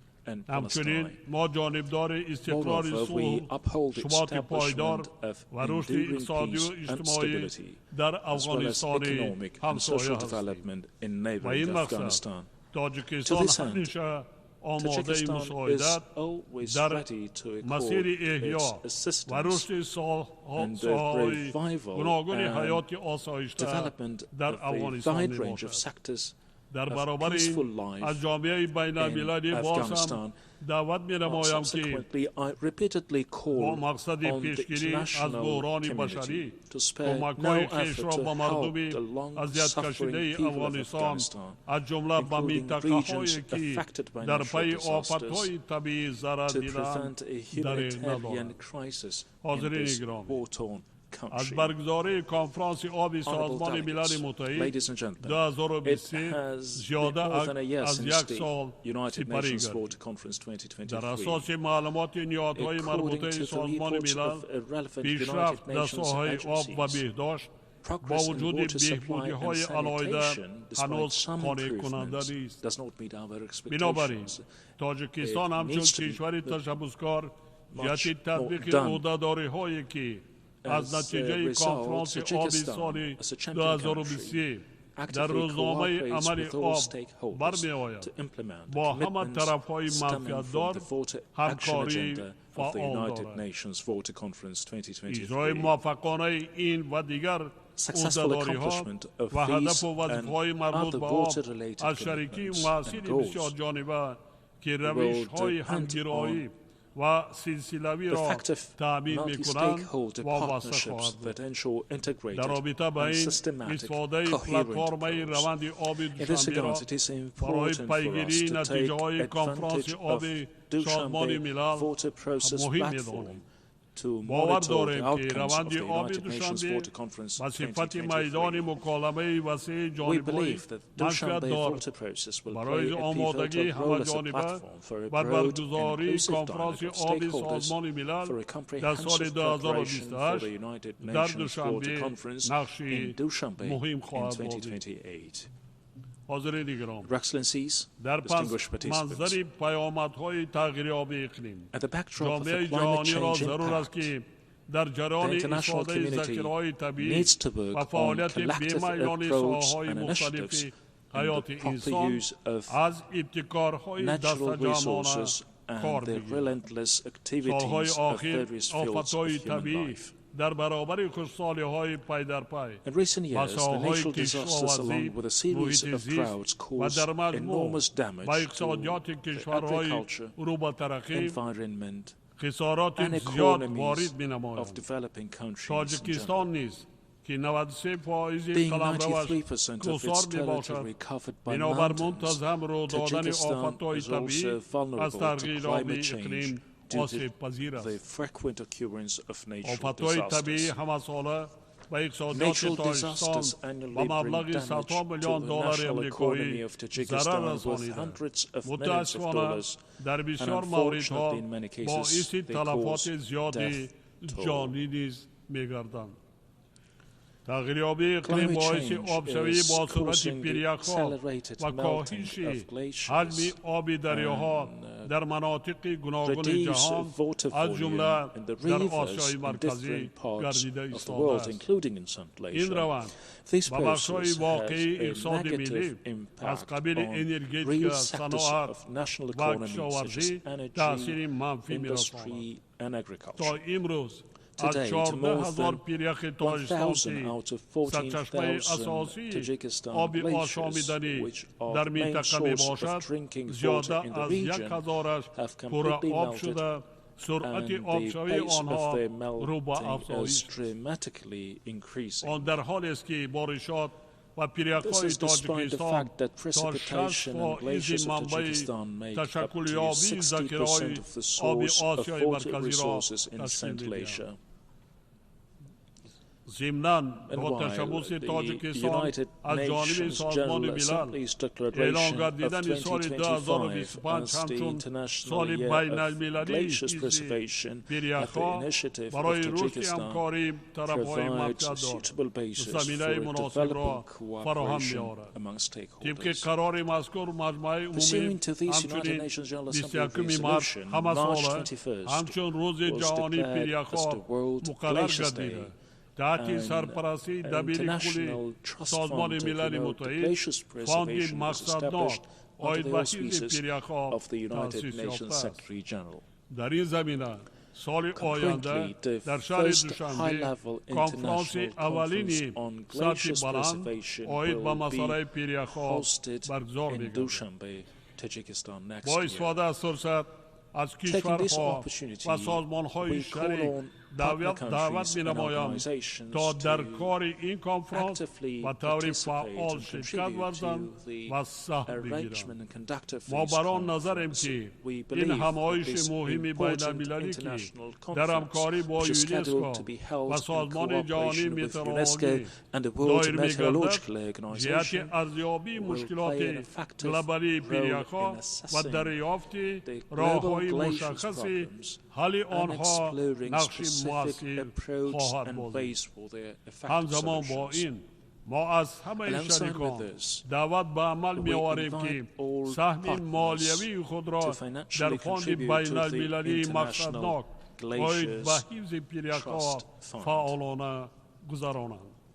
قابل ذکر است که تاجیکستان در ادامه پیشبرد روزنامه حفظ پیریاک‌ها یک جا با فرانسه تشبث نوبتی را آید به اعلان سالهای 2025 2034 همچون 10 ساله عمل برای علم‌های یکشناسی پیشنهاد کرد. کشور ما بر اساس عهده‌داری‌های بین المللی خود از جمله بر پایه مقررات سازشنامه پاریس استراتژی ملی را آید به مطابق شوی و تغییریابی اقلیم تا سال 2030 قبول نموده است. مسلم است که یکی از راه‌های حل موفقانه مشکلات مربوط به تغییریابی اقلیم رشد اقتصادی سبز میباشد که در نوبت خود ضرورت رشد انرژی سبز را به بیان می‌آورد. با در نظر داشت این واقعیت کشور ما استراتژی رشد اقتصادی سبز را برای سالهای 2023 2037 قبول و مورد تطبیق قرار داده است. حالا ما 98% نیروی برق را از حساب ذخیره‌های هیدروانرژی کشور استحصال می‌کنیم و از روی حصه تولید انرژی سبز از منبع‌های تجدید شونده در جهان جای ششم را اشغال می‌نماید. هدف از تطبیق نقشه‌های ما در این سمت تا سال 2037 و کشور سبز تبدیل دادن تاجیکستان می‌باشد. 37.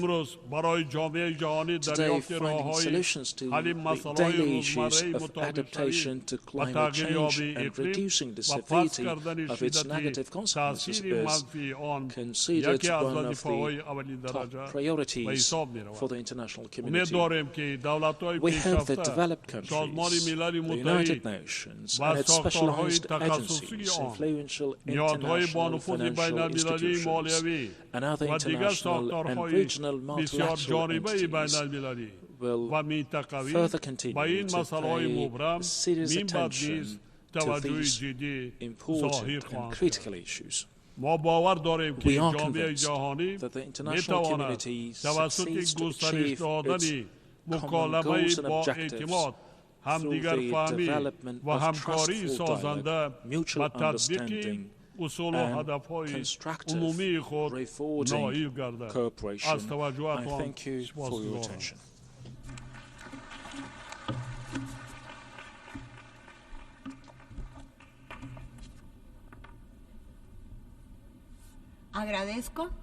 On behalf of the Assembly, I wish to thank the President of the Republic of Tajikistan.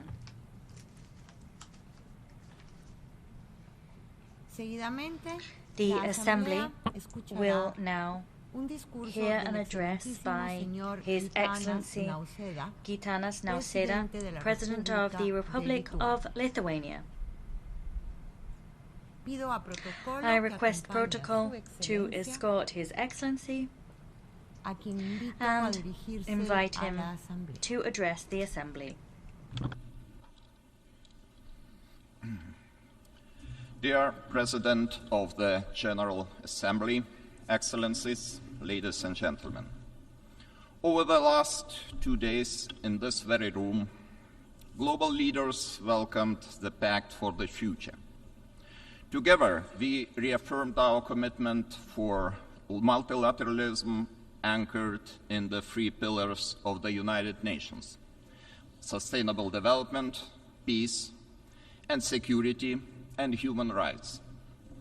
These are all great and noble principles that have defined the essence of the United Nations systems since the end of the Second World War. Most significant global political developments, from decolonization to the end of the Cold War and the singing revolutions in Europe, have seemed to bring us closer to the bright future of peace, freedom, and human dignity. While this international rules-based world order was never perfect, it helped us to search for joint solutions. For many decades, we have been trying to resolve multiple conflicts and crises and address emerging global challenges such as climate change, unequal development, food insecurity, terrorism, and illegal migration. And then, more than 10 years ago, something entirely different happened. A permanent member of the Security Council began military aggression against a peaceful member state. At first, covertly, then more and more openly, breaking ever more international norms. And finally, Russia started the full-scale invasion of Ukraine. Today, even though we face yet another distressing crisis in the Middle East, as well as rising tensions in the Indo-Pacific region, the Russian war of aggression is the most dangerous threat. The entire international order, defined by sovereignty, territorial integrity, and inviolability of borders, is under assault in Ukraine. Each and every member of the United Nations, every sovereign nation, has also much to lose. To fully understand what is presently at stake, we must all start paying attention to the words of Russian leaders and their representatives at the United Nations Security Council.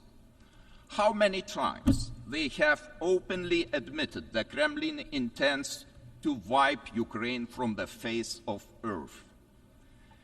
If any sovereign nation is under the threat of complete destruction, no country is truly safe anymore.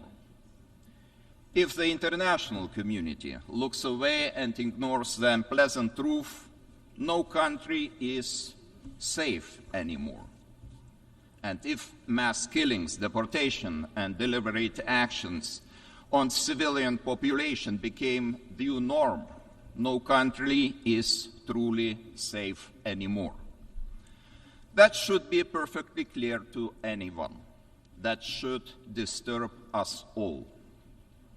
Ladies and gentlemen, what Russia presents to the world is a return to the era of imperial conquest, colonial domination, and genocide. And I do not believe we are ready to follow this path. I do not believe any of us want to see powerful neighbors convincing themselves that from now on every dispute should be settled by force. Therefore, right now, Ukraine is fighting not only a war of self-defense. Ukraine is also fighting for the future of all those countries who believe in the United Nations Charter and its principles. Ukraine is fighting for us all. And yet, our joint collective response to this day is insufficient. We have not been able to stop this madness. We have not been able to force Russia to reconsider its dangerous course. We have not been able to hold it accountable for so many violations of the United Nations Charter. Why was that the case? Because to this day, the aggressor is hiding under the cover of the Security Council's permanent membership, hiding in plain sight, mocking every one of us with its unrestricted veto power. It is a terrible blow to the very credibility of the United Nations system. And still we keep hearing some calls for Ukraine to surrender, to compromise on its sovereignty and territorial integrity, or to accept Russia's ultimatums. Why should the aggressor be rewarded? Why should appeasement work this time when it failed so spectacularly almost 90 years ago? Why should the victim agree to the demands of the aggressor, sitting safe in the Kremlin after so much bloodshed and loss of innocent lives? Ukraine is still fighting. Ukraine is still going strong, regardless of all the appeasers and doomsayers. And only Ukraine has the right to determine the actual conditions for peace. Meanwhile, we have the duty to support Ukraine, to restrict Russia's ability to wage war and ensure the accountability of those responsible for the crime of aggression and crimes against humanity, to reform the Security Council and to rebuild the credibility of the United Nations Charter. To withstand enormous pressure and win this war, Ukraine will need more military equipment, ammunition, medical supplies. Ukraine also urgently needs humanitarian and financial aid. This upcoming winter will be extremely difficult for the Ukrainian people. Constant deliberate Russian attacks on critical energy infrastructure have destroyed more than 80% of Ukraine's thermal energy generation and a third of its hydro generation. To prevent a humanitarian catastrophe, our assistance should be swift and focused on the energy sector. Lithuania calls on other parties, including Belarus, Iran, North Korea, and China, to stop providing Russia with military support, including the transfer of dual-use materials. More arms for Russia means more civilian deaths, more civilian infrastructure destroyed, more chaos. There is only one path towards comprehensive, just, and lasting peace: Ukraine's peace formula. It deserves universal support because it is based on the universal principles of the United Nations Charter: sovereignty, territorial integrity, and international law. Lithuania urges all peace-loving countries to actively engage in these efforts, including preparation for and participation in the next summit of the peace formula. The war could enter the end phase tomorrow if only Russia agrees to disengage and withdraw its forces from all the occupied territories. Ukraine does not want Russia's territories. It wants to liberate its own people, not Russia's. It wants to see prisoners of war and abducted children, thousands of them, returned. It wants the constant, deliberate bombing of civilian infrastructure, of so many schools, hospitals, and power stations to finally stop. To achieve lasting peace, more actions will have to follow. Justice will have to be served. Russia will have to atone for its many crimes and pay damages. The main culprits of the war of aggression and numerous war crimes will have to stand before the court. Vladimir Putin is already under an arrest warrant by the International Criminal Court for his crimes, specifically unlawful deportation and unlawful transfer of children. Immobilized Russian foreign assets should also be used to pay for the damage done to Ukraine. Finally, we must all join forces in pushing for a comprehensive Security Council reform.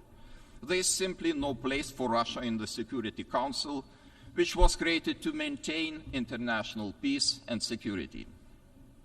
Excellencies, Lithuania hopes to witness Ukraine's victory soon. Until this becomes reality, Lithuania's position remains steadfast. We will not recognize Russia's illegal annexation of any Ukrainian region, be it Crimea, Sevastopol, Donetsk, Kherson, Luhansk, or Zaporizhia. We will not stop demanding that Russia ends grave violations of human rights and fundamental freedoms in the occupied territories of Ukraine. Lithuania will continue providing shelter to Ukrainian war refugees. Lithuania will continue supporting Ukraine with all possible means. Ladies and gentlemen, today, as the political divisions deepen and democracy seems to falter all around the globe, multilateralism remains our greatest hope. The United Nations has a crucial role to play not only in Ukraine, but also in the Middle East, Sahel, Horn of Africa, and in the Indo-Pacific region. We, as representatives of the international community, cannot remain indifferent in the face of the global crisis. We cannot stay silent on the breaches of international law and universal human rights, thus normalizing them. The pursuit of peace and justice requires our collective determination. It requires our unwavering adherence to the guiding principles of the United Nations. Now, as always, Lithuania is committed to promoting democracy, human rights, and accountability on the global stage. We call on all the members of the United Nations to unite in securing a better future for all, a future where every sovereign country is protected from imperialism and every human being from arbitrary violence and war. Let us build a safe future together. Thank you.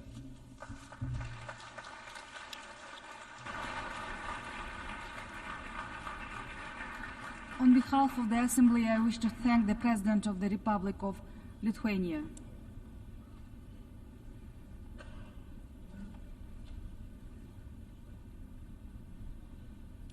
The Assembly will hear an address by His Excellency Julius Maada Bio, President of the Republic of Sierra Leone. I request protocol to escort His Excellency and invite him to address the Assembly.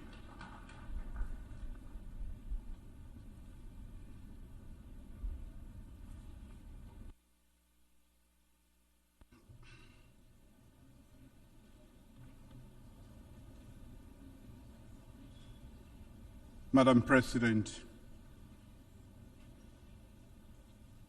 I congratulate His Excellency Philemon Yang on his election as President of the 79th session of the United Nations Secretary General and express Sierra Leone's support to you during your tenure. I extend my deep gratitude to His Excellency Dennis Francis for his principled stewardship as President of the 78th session of the United Nations General Assembly. I appreciate and thank His Excellency Antonio Guterres, Secretary General of the United Nations, for his tireless effort and global leadership. Madam President, more than 30 years ago, Sierra Leone was plunged into a decade-long brutal civil war. More than 50,000 people were killed, and millions fled their homes as refugees and internally displaced persons. The situation in Sierra Leone at that time was not unique. Conflicts existed in other parts of West Africa, in Africa, and around the world. In Sierra Leone, however, we overcame our challenges with a common vision for peace through genuine dialogue, committed leadership, and action. Notably, the hard-won peace we enjoy is not without its fragility, and we remain vigilant in safeguarding it. Sierra Leone's peace journey exemplifies the values of ownership, engagement through dialogue, and our partnership with ECOWAS, the United Nations, and the broader international community, which yielded the peace dividend. This story has shaped our engagement at the United Nations Security Council since the commencement of our second tenure in January this year. For almost 9 months, Sierra Leone, as an elected member of the United Nations Security Council, has endeavored to be a voice of reason and a bridge builder with balance and objectivity. We will continue to promote respect for and adherence to international law and the UN Charter, ensure the protection of civilians, end impunity through accountability, and foster dialogue for the peaceful settlement of disputes. Our commitment to these principles is even more imperative now than ever before, as we are confronted with conflicts of great magnitude in the Middle East, Africa, Asia, and Europe. The need for a ceasefire in Gaza and the wider Middle East, as well as in Sudan, Eastern Democratic Republic of Congo, and Ukraine, is not just pressing, but urgent.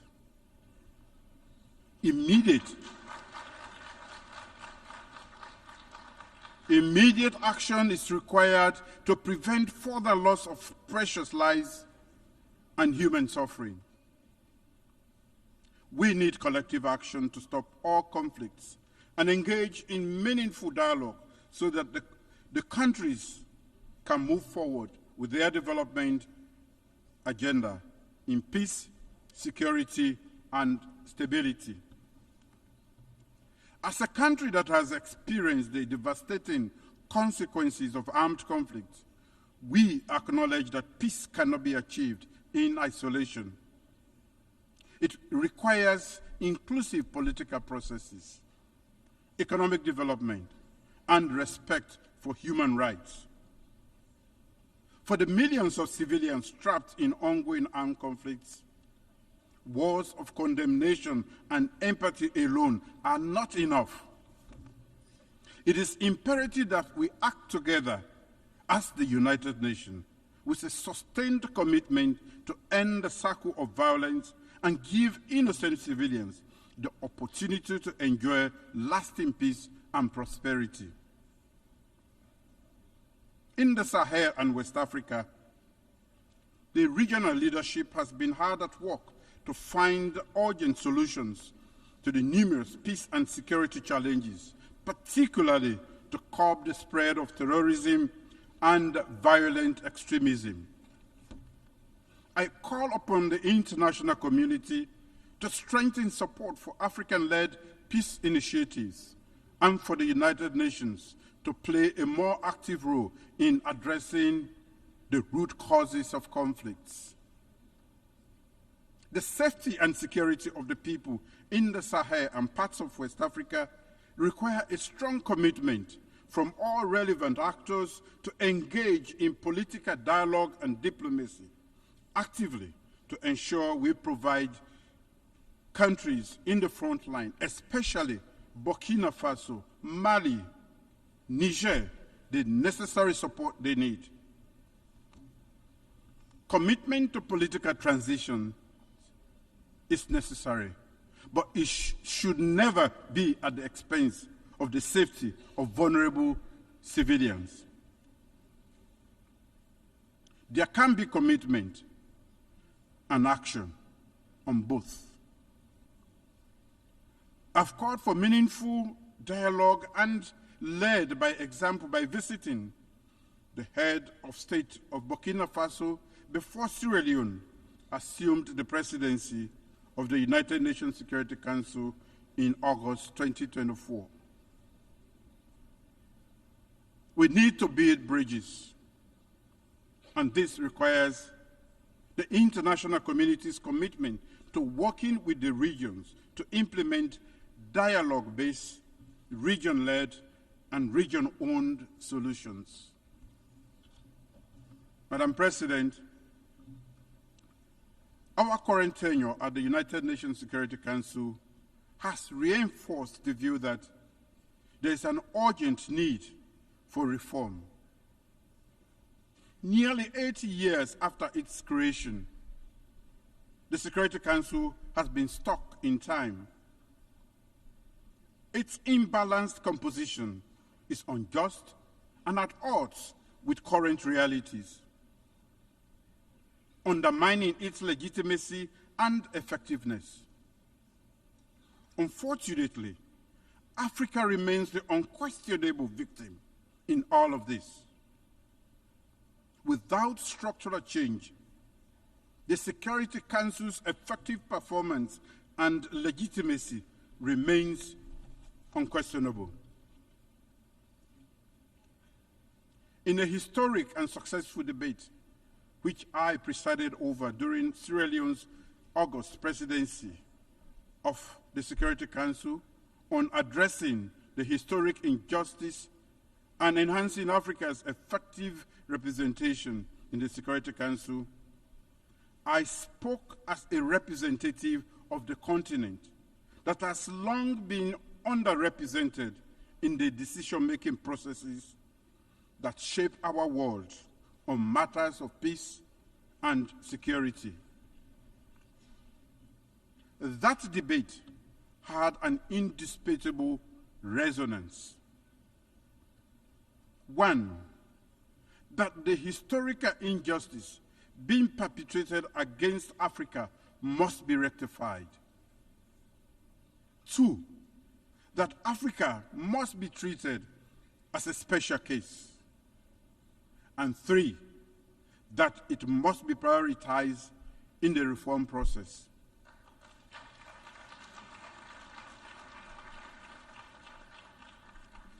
In expressing appreciation for the active and supportive engagement by the many interest and regional groups, as well as invited member states to the debate, the facts and issues are now clear to all.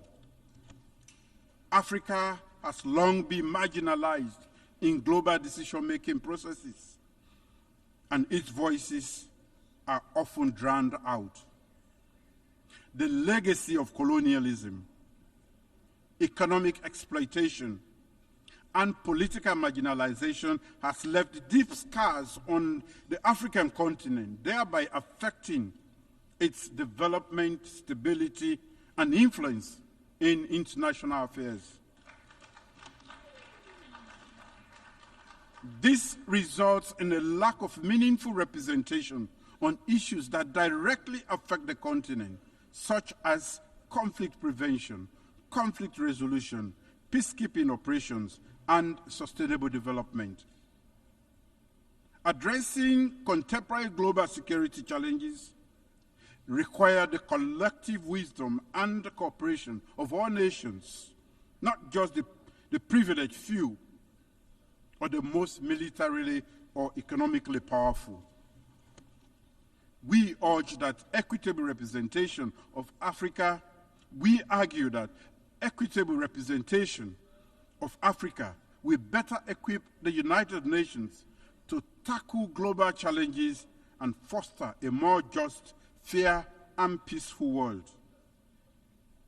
As the coordinator of the African Union Committee of 10 on the reform of the Security Council, Sierra Leone remains fully committed to promoting, defending, and soliciting support for the common African position as espoused in the Ezowini Consensus and SAT Declaration. Africa, therefore, demands no less than 2 permanent seats with all the rights and privileges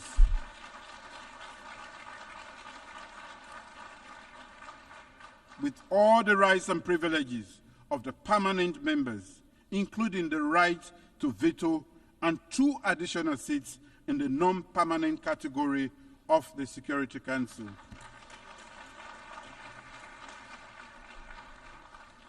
Sierra Leone welcomes the consensus that has emerged from the UN Secretary General, from the UN General Assembly intergovernmental negotiations, as reflected in the Pact for the Future.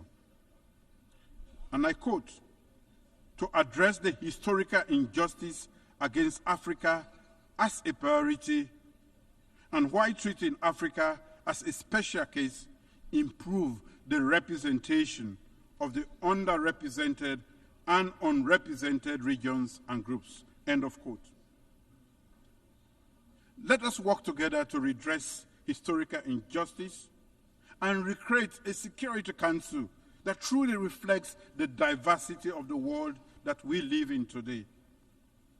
As I stated in the Security Council debate, the time for half-hearted measures and incremental progress is over. Africa's voice must be heard, and its demands for justice and equity must be met, and now. Madam President, the Summit of the Future for Sierra Leone is about delivering peace, human rights, and the dividends of democracy for everyone, everywhere, and now.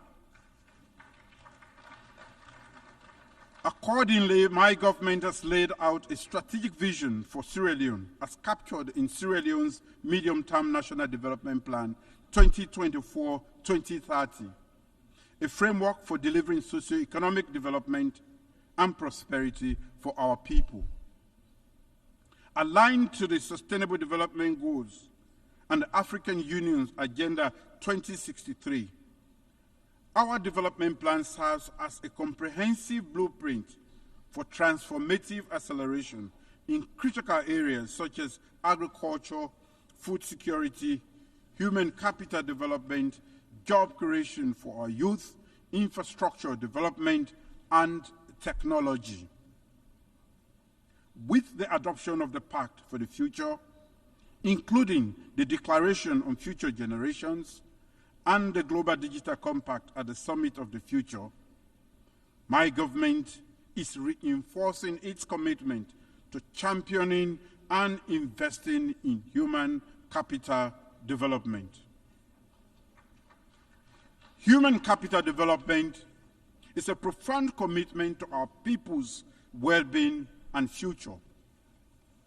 By investing significantly in education, healthcare, and agriculture, my government is laying the foundation for a prosperous and equitable Sierra Leone.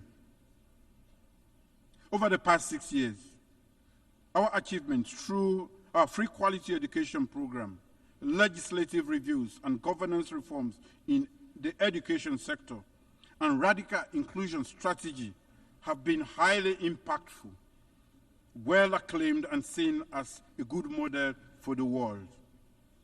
We welcome the Global Digital Compact's principle of ensuring safe, secure, and trustworthy emerging technologies, including artificial intelligence, to offer new opportunities to accelerate development and leaving no one behind.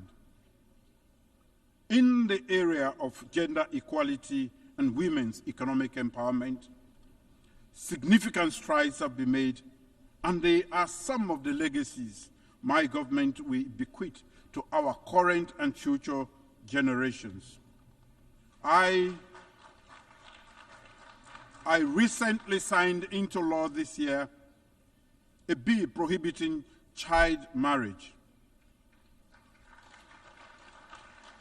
Following the historic signing into law of the Gender Equality and Women's Empowerment Act of 2023.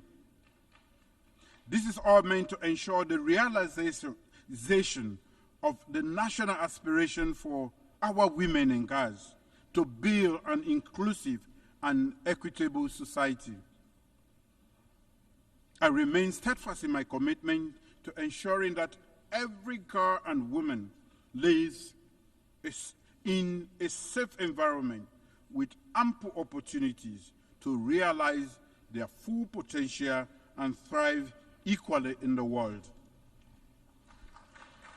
From prioritizing the women's peace and security agenda at the Security Council to adoption by the General Assembly of a resolution condemning all forms of sexual and gender-based violence, and urging all countries to provide victims and survivors with access to justice, reparation, and assistance.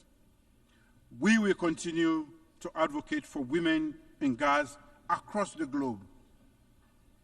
Therefore, I'm pleased to announce that Sierra Leone will commence preparatory work that will lead to the convening of a diplomatic conference to conclude an internationally legally binding instrument on access to justice for sexual violence survivors. The proposed treaty, Freetown Treaty, in accordance of the success of the United Nations resolution on access to justice, remedies, and assistance for survivors of sexual violence. Madam President, leaving no one behind and acting together to achieve sustainable development similarly means that we have to end global economic inequalities and ensure that government in least developed countries can deliver on the dividends of democracy.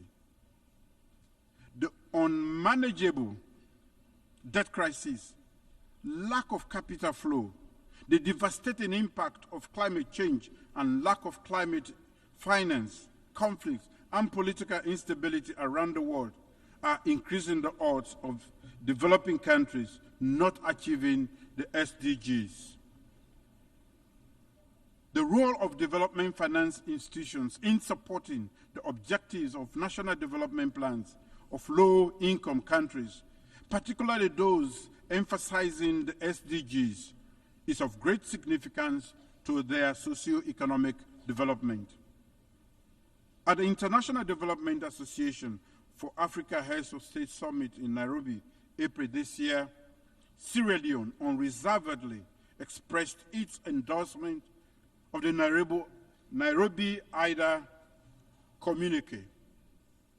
The communique exemplifies the collective aspiration of the African heads of state present to raise the level of development support in Africa through the IDA 21 replenishment.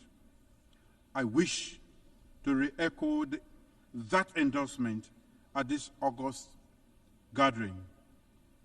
IDA's affordable concessional finance allows African leaders to develop our economies, enhance education and healthcare, deal with increasing effects of climate change, and expand electricity and digital access without becoming buried in unsustainable debt. To conclude, Madam President, the end of the Second World War in 1945 did not only unite leaders, but also urged them to cooperate. This was the birth of multilateralism. As the app says, our two hands do not wash themselves. They wash one another. As leaders, we must cooperate to achieve the purposes of this United Nations and deliver peace and security, stability and prosperity for our people.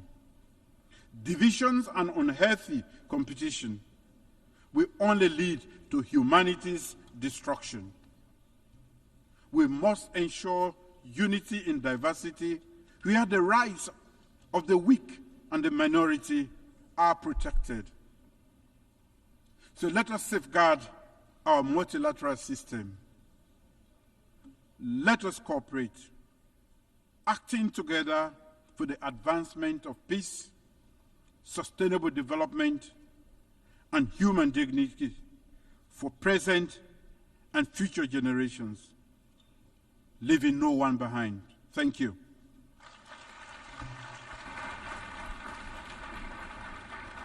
On behalf of the Assembly, I wish to thank the President of the Republic of Sierra Leone. The Assembly will hear an address by His Excellency Alexander Vučić, President of the Republic of Serbia. I request protocol to escort His Excellency and invite him to address the Assembly.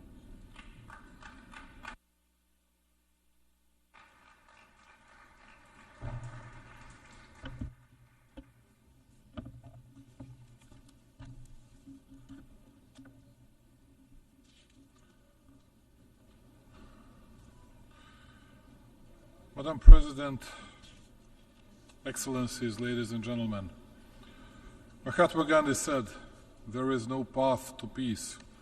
Peace is the path." In the same spirit of fraternal love and open heart, I address you today on behalf of the Republic of Serbia, a founding country of the United Nations, a country of freedom and justice. It is my honor to address you as President of the Republic of Serbia, the country on whose behalf I stand proudly before you today. A country that, despite the current global challenges, consistently perseveres in defending the principles of the Charter of the United Nations and international law, and that, through its activities and principled policy, strongly advocates the idea that is the main topic of this year's session.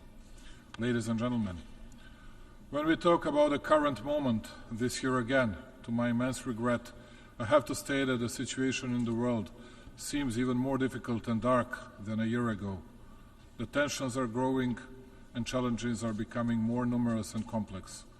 What worries me the most is that despite our declaratory efforts for peace, development and prosperity of humanity, there is no end in sight to this geopolitical nightmare. I would not like to see the wise words of the former President John Fitzgerald Kennedy becoming the words of a prophet. Mankind must put an end to war, or war will put an end to mankind. Today, mankind relies more on technology than it relies on mankind. This year, we are once again talking about tragic conflicts and destruction that bring suffering and enormous human losses, as well as about the numerous serious consequences that inevitably accompany armed conflicts.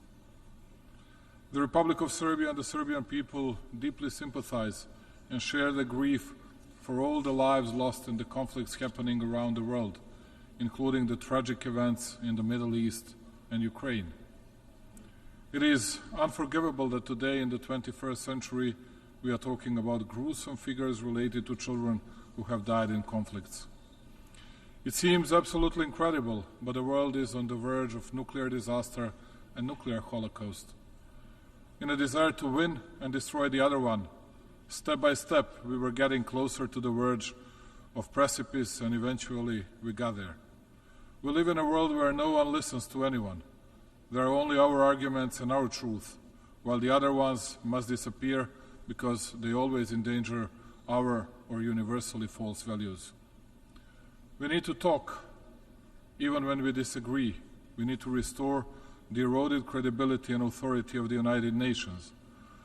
And I need to say, that's why Serbia will strongly support a bigger presence of African country in the United Nations Security Council, and we believe that bigger African presence will mean a lot for the world's peace. We need to stop the practice of double standards being applied to restore faith in international law and the principles we all agreed on long ago. We must restore faith in peace, the only path that has no alternative. We owe that to every innocent victim anywhere in the world, to all the current and future generations. The future of the world in the next 5 or 25 years is a matter of our choice, but it is also our responsibility. All of us that have gathered here from all over the world did that for, we'd say, noble, but first and foremost for selfish reasons. Almost always the leaders from all and even the most powerful countries speak in front of you, allegedly addressing you, but actually addressing only their public and not caring substantially for the real concerns of the world today. I'm not very much different. But today I will not present to you only Serbia, the founder of the United Nations, its successes, its high growth rate, because I have and I will have the opportunity to brag about the results we have achieved in my country. And by the way, I know that all of you here are not very much interested in the respective. Today, I will speak about how the collapse of the modern world had started, about when and how the UN Charter was discredited, and when we stopped believing in law and started appeasing the force. I will explain it to you on the example of my country, to me the most beautiful country in the world, Serbia, how it was being destroyed and trampled on, and how today, because of its tenacity and freedom-loving tradition, it is a small stone in the shoe of the big and powerful ones. After the big victories that a better part of humanity won in the World War I and the World War II, and Serbs as the nation suffered the biggest losses proportionally to its size in the Great War as well as in the World War II, where they were one of the few nations in the Southeast Europe that had confronted the Nazis from the very beginning. And that is why Belgrade, as the capital of Serbia, was perhaps the only city that was brutally bombed and devastated already at the beginning of 1941. We Serbs were not, unlike the others, welcoming Nazi tanks with flowers, and we paid a high price for that.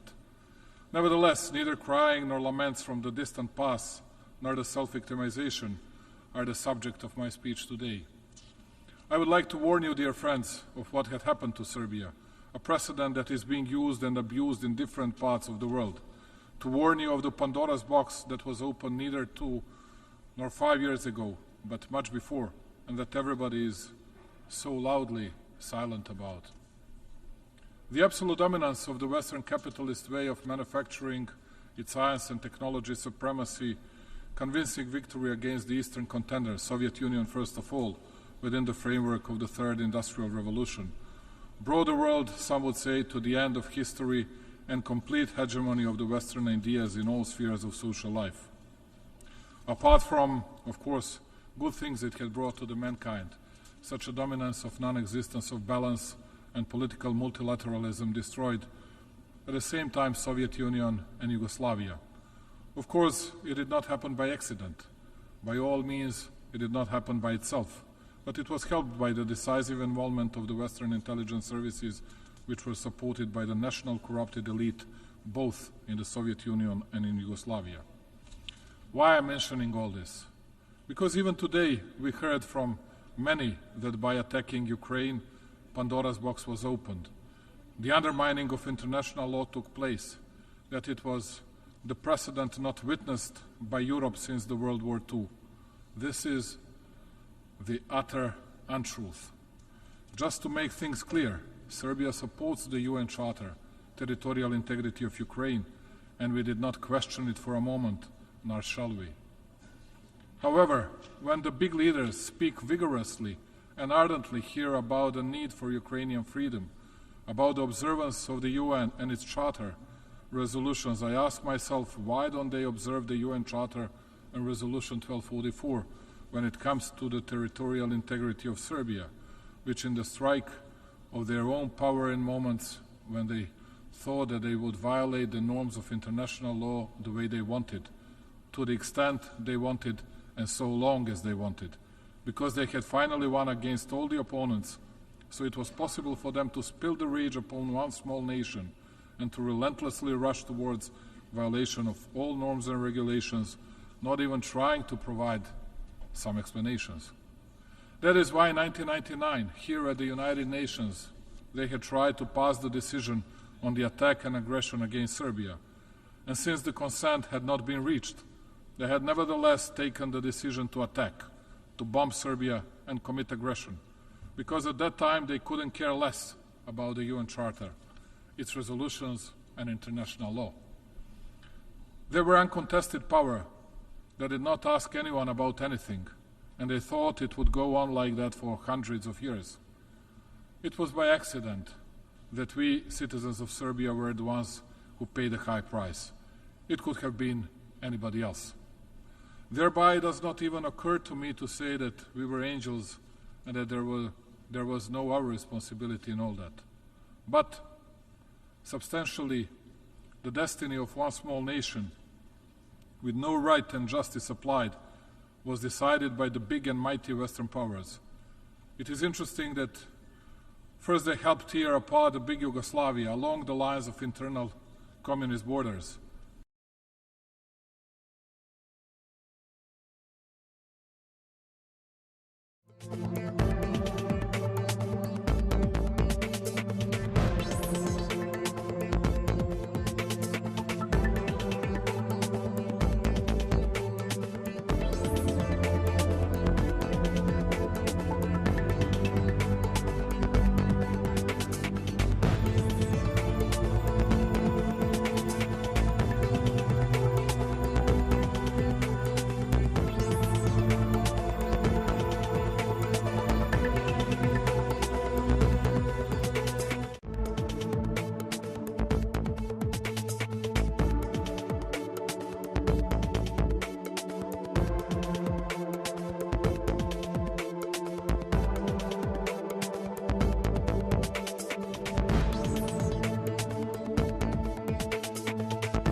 have our own politics and our own interests.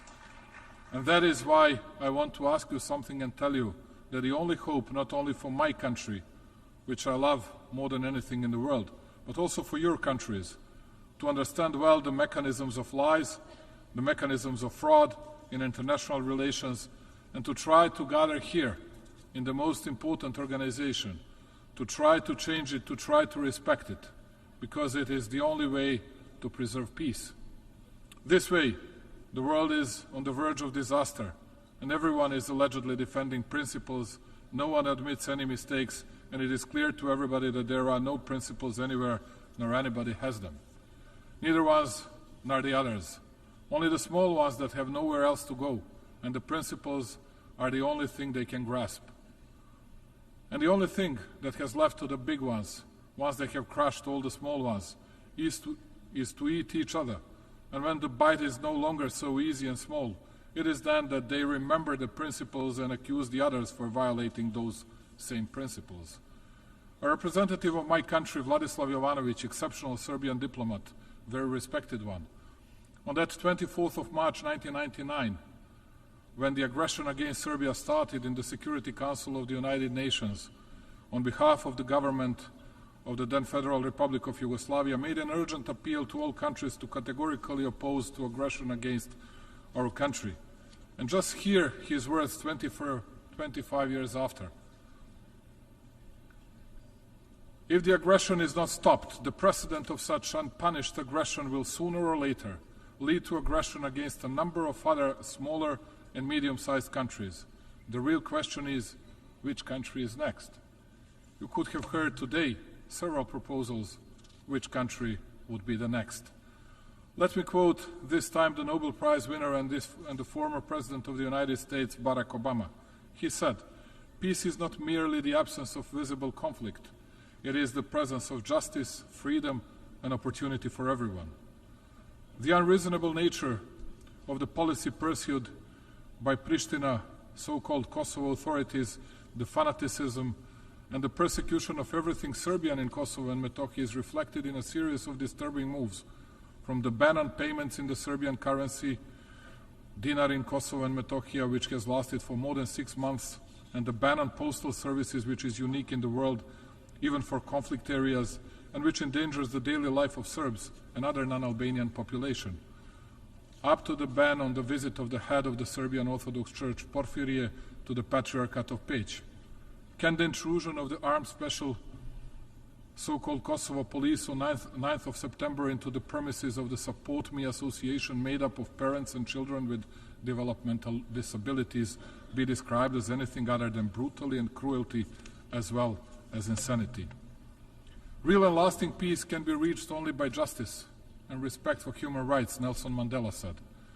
And how can there be peace in Kosovo if the legal order and fundamental rights of one entire nation are being systematically undermined? After everything the aforesaid, the key question today is, what is the path for Serbia and how can we resolve this situation?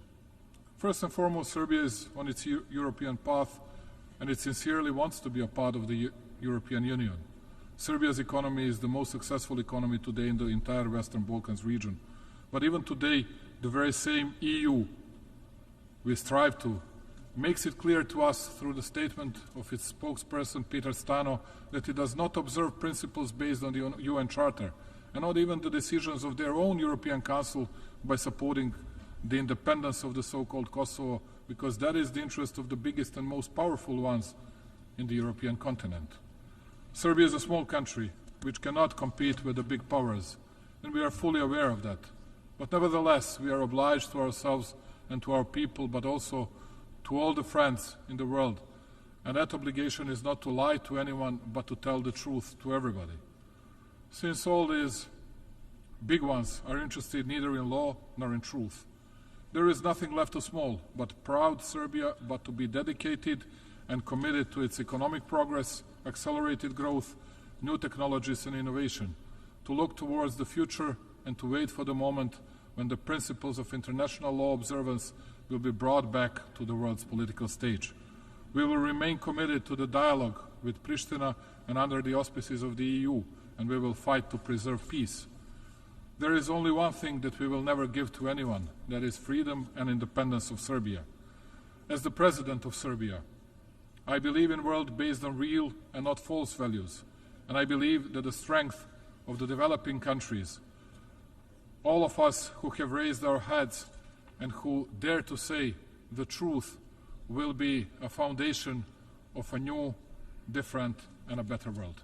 I thank you very much. On behalf of the Assembly, I wish to thank the President of the Republic of Serbia,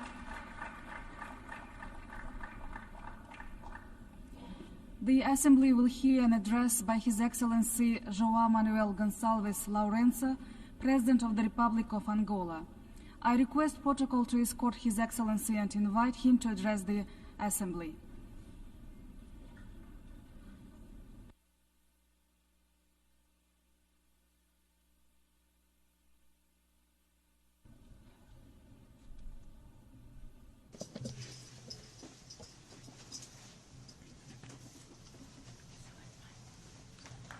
Sua Excelência, Your Excellency, Sua Excelência Philemon Yang, President of the da 79ª Sessão da Assembleia Geral das Nações Unidas, Sua Excelência Antonio Guterres, Secretário-Geral das Nações Unidas, distintos chefes de Estado e Governo, chefes de delegação, minhas senhoras, meus senhores.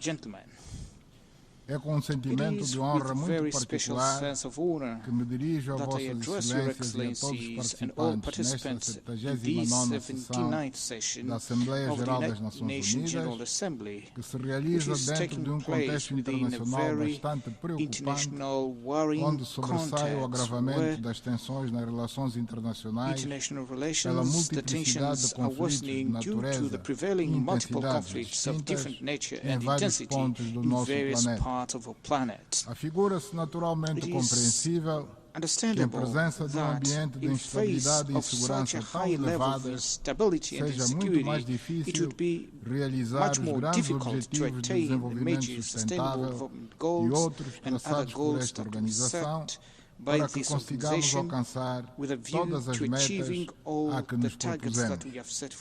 Permitam-me que dirija uma saudação especial à Sua Excelência Philemon Yang pela sua eleição ao cargo de Presidente da 79ª Sessão da Assembleia Geral, o que assume um significado especial para todo o continente africano e para o país de Vossa Excelência, a República dos Camarões, onde as funções que aí desempenhou com dedicação e eficácia comprovadas o colocam em posição capaz de orientar com êxito os trabalhos desta sessão. Permita-me apresentar os meus sinceros votos de sucesso nestas funções, convicto de que o empenho constituirá um importante contributo para o reforço do papel da nossa organização como ator decisivo e insubstituível da governação global. Felicito igualmente o Presidente cessante, Sua Excelência Denis Francis, ao qual dirijo uma palavra de grande apreço pela forma como desempenhou as suas funções e pelos resultados que alcançou durante o cumprimento do seu mandato. Gostaria também de enaltecer e louvar a grande dedicação do Sr. Antonio Guterres, Secretário-Geral das Nações Unidas, à nossa causa comum de edificar um mundo de paz, segurança, de harmonia e concórdia, de desenvolvimento e oportunidades iguais para todos. Valorizamos ainda mais o seu trabalho por estar a ser realizado numa conjuntura mundial complexa, carregada de desafios e ameaças com os quais tem sabido lidar com pragmatismo, responsabilidade e muita sensatez e coragem. Excelências, desde a criação das Nações Unidas, após o fim da Segunda Guerra Mundial, que os povos do nosso planeta almejavam uma convivência pacífica a nível global, acreditando que os episódios que pudessem pôr em risco a harmonia, a paz e a segurança universal seriam objeto de uma cuidadosa atenção e tomada de medidas preventivas no âmbito da nossa organização para que não se degenerassem em conflitos e guerras que fizessem reviver os momentos angustiantes vividos durante o período de 1939 a 1945. Passadas quase 8 décadas, a constatação objetiva que podemos fazer na atualidade é a de que essa perspectiva não só não foi concretizada, como parece estarmos a nos distanciar dos propósitos fundacionais das Nações Unidas. Perante esta realidade, precisamos de analisar aonde falhamos e que medidas coletivas devemos tomar para tornar mais atuante e ativa a intervenção das Nações Unidas na busca de soluções que concorram para a prevenção dos conflitos, o reforço da paz e da segurança mundial, o reforço do comércio e da cooperação internacional para garantir a prosperidade das nações e o bem-estar dos povos do nosso planeta.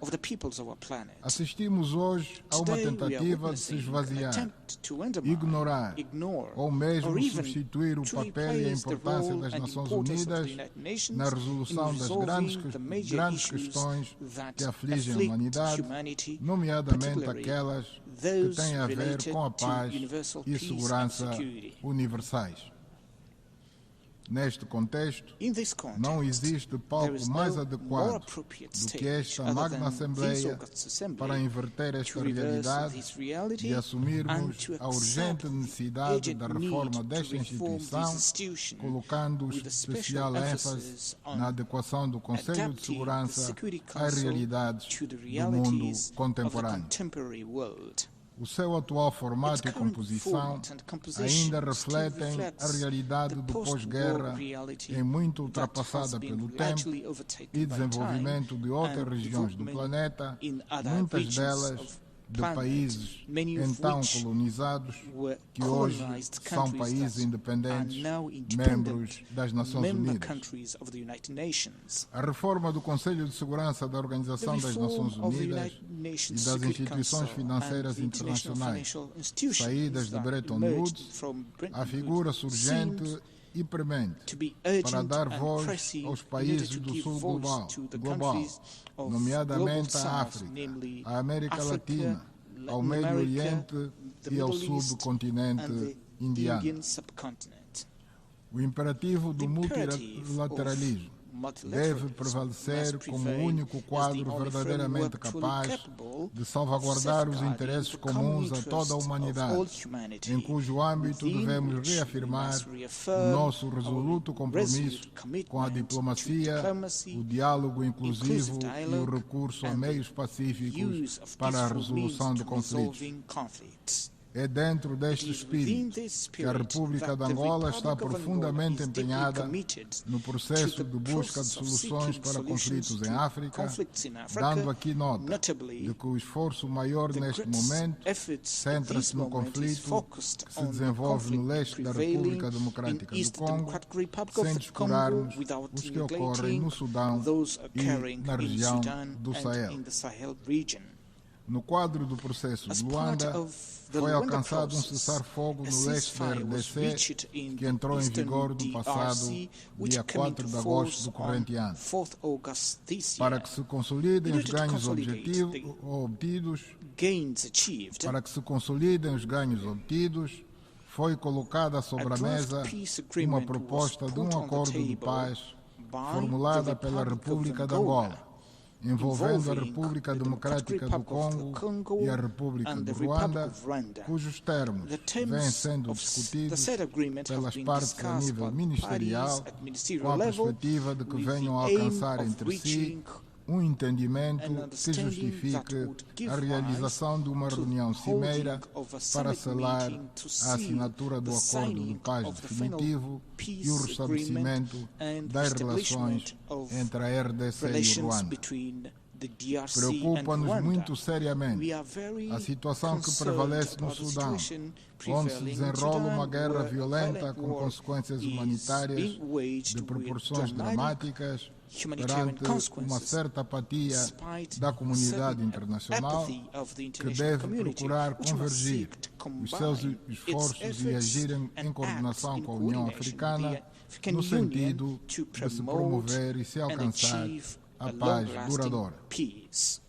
Estamos a colocar em benefício da paz em África a experiência adquirida por Angola com a resolução do seu conflito interno, que após várias décadas ficou resolvido de forma definitiva por via de um diálogo inclusivo entre as partes beligerantes. Aprendemos com o nosso próprio conflito que não há paz sem diálogo e não há paz sem concessões de parte a parte. Este é um caminho que não pode ser negligenciado no contexto de todos os esforços a desenvolver para se resolverem as graves crises de segurança que o mundo enfrenta atualmente. A guerra da Rússia contra a Ucrânia tem abalado de forma séria e profunda a estabilidade e a segurança na Europa, com fortes reflexos no resto do mundo, no que se refere à estabilidade econômica e à segurança alimentar e energética. Temos assistido a um contínuo recrudescimento desse conflito, que vem escalando de forma inquietante, com efeitos devastadores sobre a situação interna dos países contendores, pela utilização de armamento cada vez mais letal, sem que isto prenuncie uma perspectiva de solução para este intrincado problema. Apesar de estarem a ser empregos meios militares e outros cada vez mais sofisticados no teatro de operações, não se vislumbra nenhuma vitória militar nesta guerra, com tendência de se alastrar para o resto da Europa se não se encontrar uma solução negociada, assente na observância dos princípios das Nações Unidas que salvaguardem a soberania dos Estados, a indivisibilidade e a integridade territorial dos países. A inobservância dos princípios da Carta das Nações Unidas está na base de grande parte dos problemas e tensões que proliferam um pouco por toda a parte do nosso planeta, onde os interesses e ambições geopolíticas particulares, contrários aos valores defendidos pela comunidade internacional, afetam muitas vezes a segurança e a estabilidade de regiões inteiras do nosso planeta. No Médio Oriente, assistimos e condenamos a morte e rapto de indefesos civis israelitas a 7 de outubro do ano passado. Na sequência disso, embora Israel tenha o direito de proteger seu território, de garantir a segurança de seus cidadãos e de procurar resgatar os reféns ainda em paradeiro incerto, mas por ter responsabilidades de um Estado, tudo deveria fazer para evitar o genocídio a que o mundo assiste em direto na faixa de Gaza e os ataques dos colónios e expansão dos colonatos na Cisjordânia. Neste conflito, as principais vítimas são seres humanos indefesos e vulneráveis, nomeadamente crianças, mulheres, velhos e doentes, mortos indiscriminadamente não só pelas bombas da aviação e artilharia, mas também por estarem impedidos pela força das armas de aceder e usufruir dos mais elementares direitos, de acesso aos alimentos, à água potável, aos medicamentos, à habitação e assistência médica e medicamentosa, pela destruição das principais infraestruturas escolares, hospitalares, habitacionais, energéticas e outras. Assistimos à morte em números alarmantes de jornalistas de cadeias internacionais, de funcionários das Nações Unidas e de trabalhadores de organizações humanitárias internacionais, o que é inaceitável e condenável. Não se pode continuar a permitir que em apenas 11 meses, num pequeno território sem escapatória, sejam mortas perto de 43 mil pessoas e que seus autores não sejam responsabilizados pela comunidade internacional. A comunidade internacional não pode ficar indiferente a esta situação que ameaça a existência do povo palestino, que tem o mesmo direito a viver em paz e segurança no território dos seus ancestrais, tanto como o povo judeu também tem.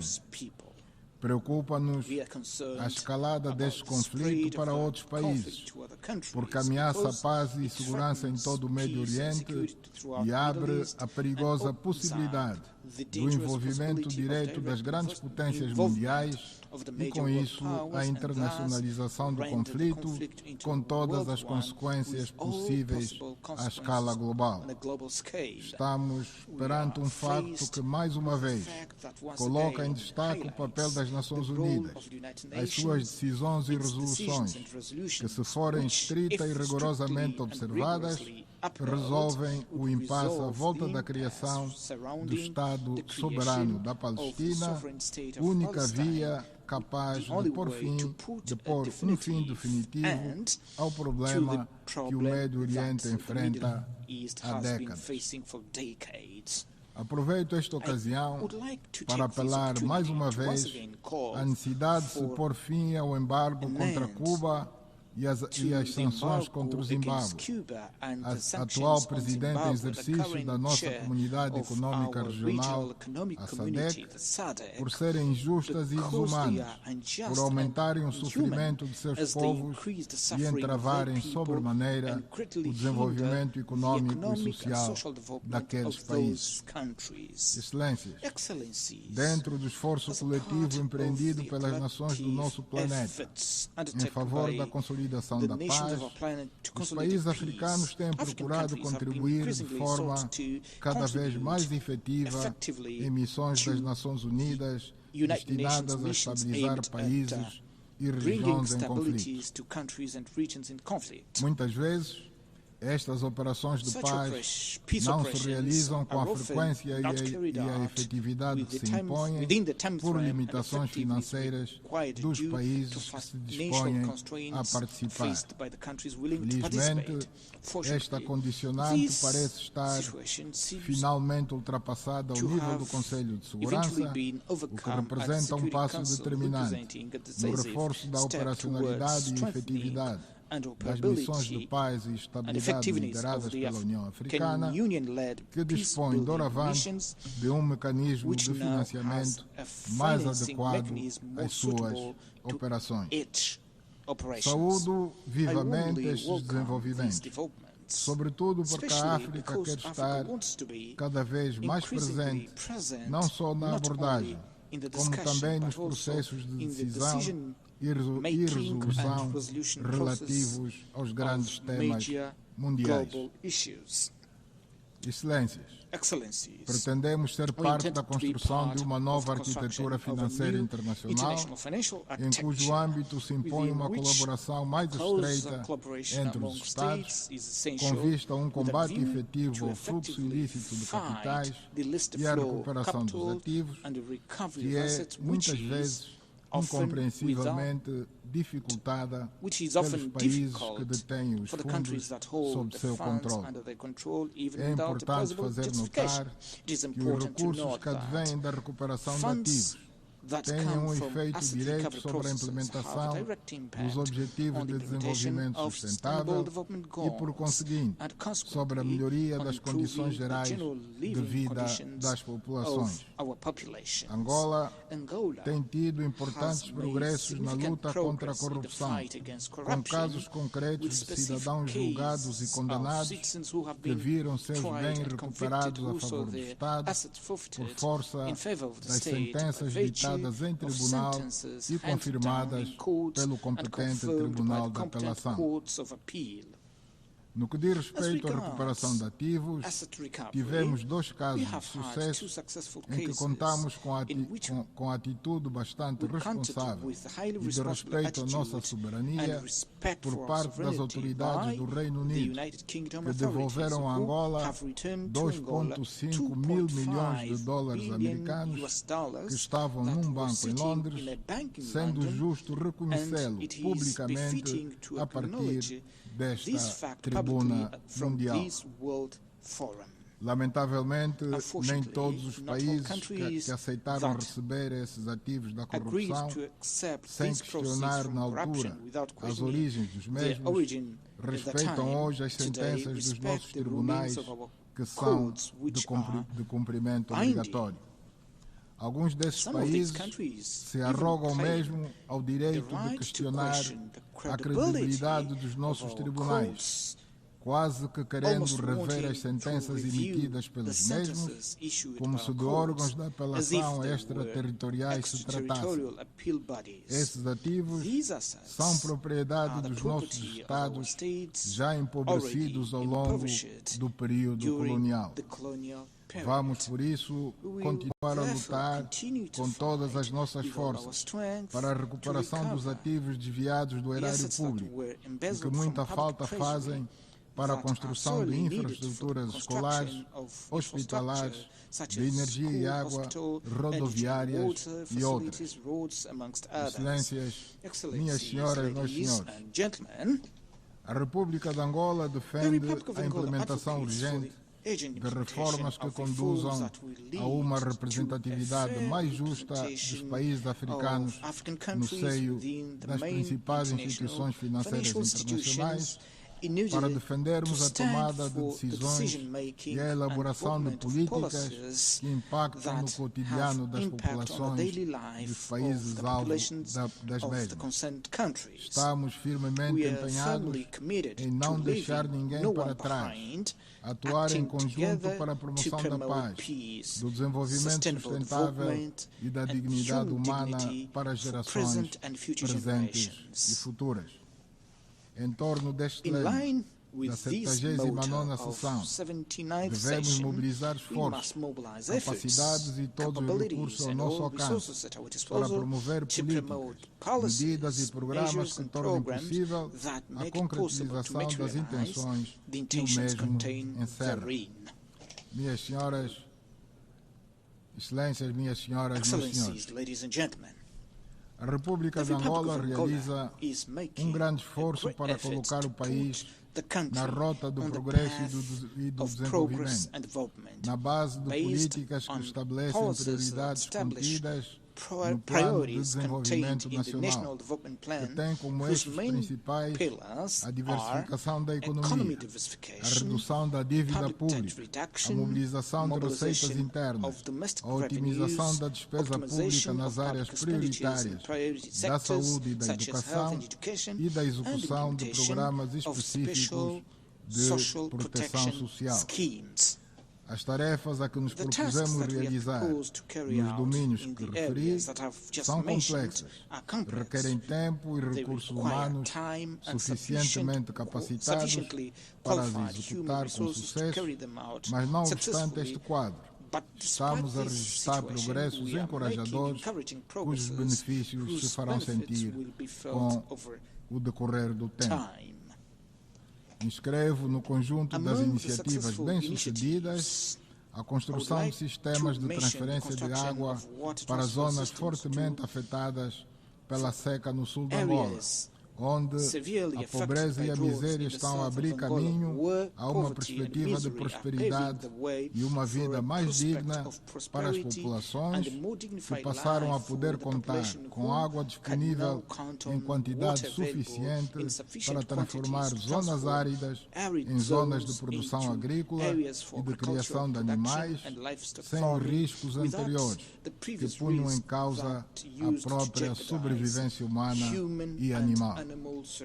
no âmbito das ações do governo de Angola para melhorar o quadro social nacional e criar fatores que potenciem o desenvolvimento da indústria e da agricultura, enveredamos pela via da eletrificação do país em todas as suas latitudes. Fizemos uma aposta na produção de energias limpas, com a construção de grandes barragens hidroelétricas e de parques fotovoltaicos, fazendo com que cerca de 67% da matriz energética do nosso país seja já de fontes limpas e com uma tendência de supressão das centrais térmicas ainda em funcionamento já nos próximos 3 anos. Em termos de produção de energias limpas, para além dos mais de 6.500 megawatts que hoje produzimos, estamos a construir a barragem hidroelétrica de Caculo-Cabaça, que vai produzir mais 2.000 megawatts, e daremos início em breve a construção do maior parque fotovoltaico do país, com um financiamento de 1,5 mil milhões de dólares americanos, financiados pelo Exim Bank americano, para alimentar fora da rede um número considerável de localidades nas províncias da Huila, Cunene, Namibe e Cuando-Cubango. Projetos de produção adicional de energia decorrerem, nossa maior áreas público-privadas, de construção de linhas de transportação em alta e média tensão para o leste e sul do país, na perspectiva da interconexão com a rede da SADC, a leste via Zâmbia e a sul via Namíbia.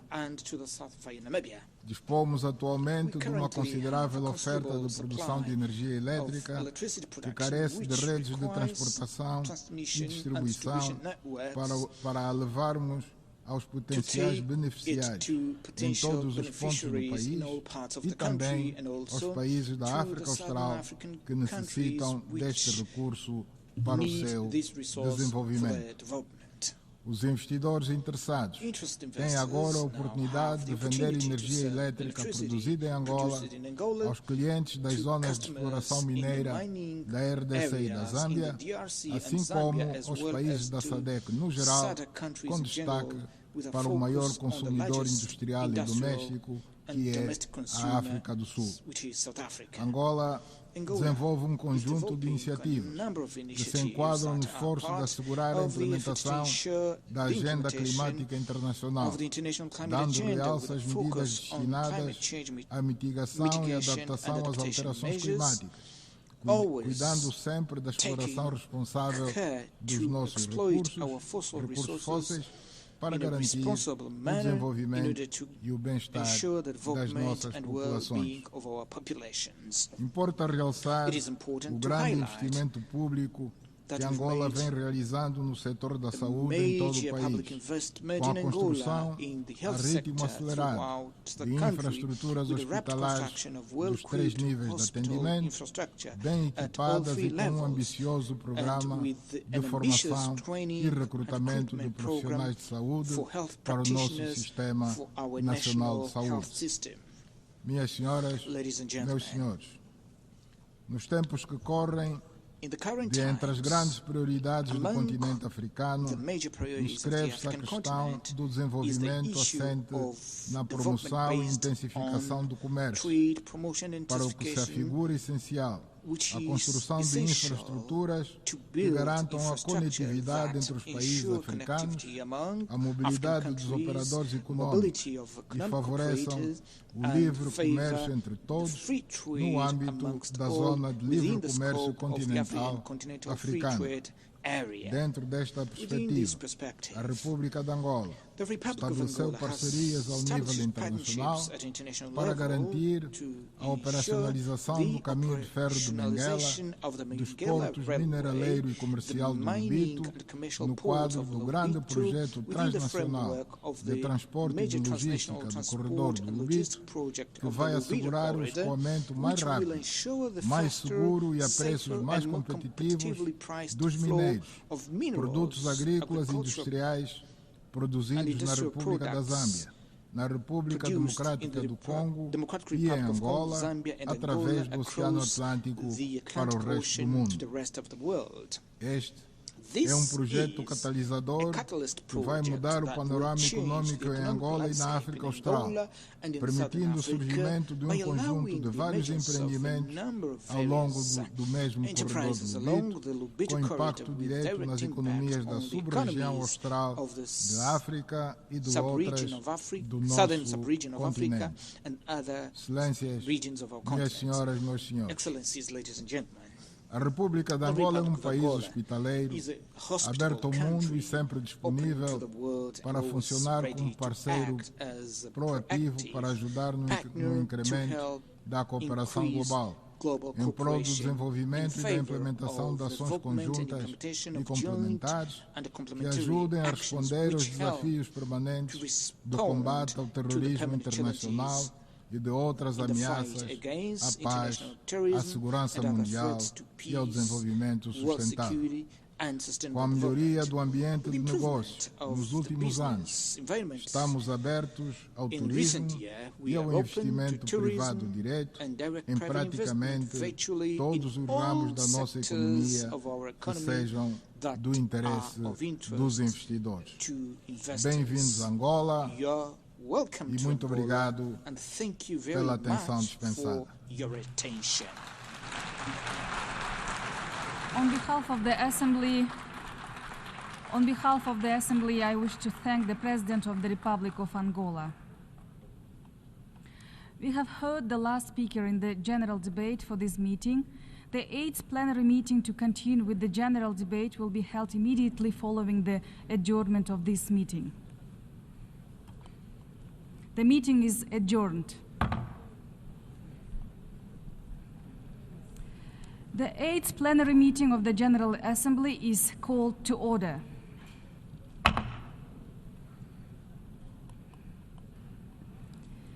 The Assembly will hear an address by His Excellency Mohammed Ould Sheikh Al Ghazouani, President of the Islamic Republic of Mauritania.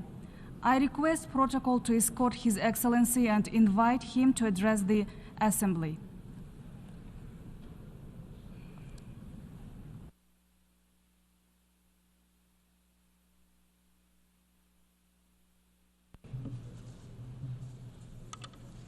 بسم الله الرحمن الرحيم صلى الله على النبي الكريم. السيد الرئيس صاحب الجلالة والفخامة والسمو صاحب المعالي الأمين العام للأمم المتحدة أصحاب المعالي والسعادة السادة والسيدات. أود ابتداء أن أتقدم بأحر التهاني إلى صاحب المعالي السيد فيليمون يانغ على توليه رئاسة الدورة 79 للجمعية العامة للأمم المتحدة، راجيا له كل التوفيق في قيادتها ومهنئا بالآن ذاته صاحب السعادة السيد دينيس فرانسيس على ما أبان عنه من حكمة وكفاءة عالية في إدارته للدورة الماضية 78. كما يطيب لي الإعراب عن عظيم تقديري وتثميني للجهود التي يبذلها سعادة الأمين العام للأمم المتحدة السيد أنطونيو غوتيريس في سبيل تطوير منظمتنا وتعزيز دورها to develop our organization and to enhance its role as an effective institutional expression of our collective will to address the various challenges facing our world on the path of comprehensive sustainable development. إن شعار قمتنا هذه الداعي إلى العمل معا من أجل النهوض بالسلام والتنمية المستدامة والكرامة الإنسانية للأجيال الحالية والمقبلة على نحو لا يستهني أحدا لا يختزل بقوة ووضوح أهداف ومقاصد ميثاق الأمم المتحدة مترجما في الوقت ذاته عمق إدراكنا جميعا لضرورة تعزيز تعاوننا وتوسيع جهودنا لرفع التحديات القائمة. فإن ما شهده ويشهده عالمنا اليوم من صدمات عنيفة what the world has been through and what it is currently going through in terms of violent crises and unprecedented shocks at every level has greatly weakened our individual and collective ability to fulfill our common commitments in the context of the 2030 agenda. The current international situation is having a very negative impact on efforts to achieve sustainable development, especially on the African continent, which already suffers from structural and circumstantial imbalances and obstacles that hinder its development efforts and slow down its progress towards achieving the 2030 Agenda of the United Nations and the 2063 Agenda of the African Union. Our continent continues to suffer from poverty, vulnerability, unemployment, weak health and education systems in terms of quality and inclusiveness, not to mention the spread of terrorism, armed conflicts, and the devastating effects of climate change. This bleak outlook in Africa very strongly confirms the urgent need to alleviate the enormous debt burden of African countries and correct the obvious imbalances in the development assistance system and in international governance, both political and financial, and to strengthen multilateral cooperation in general.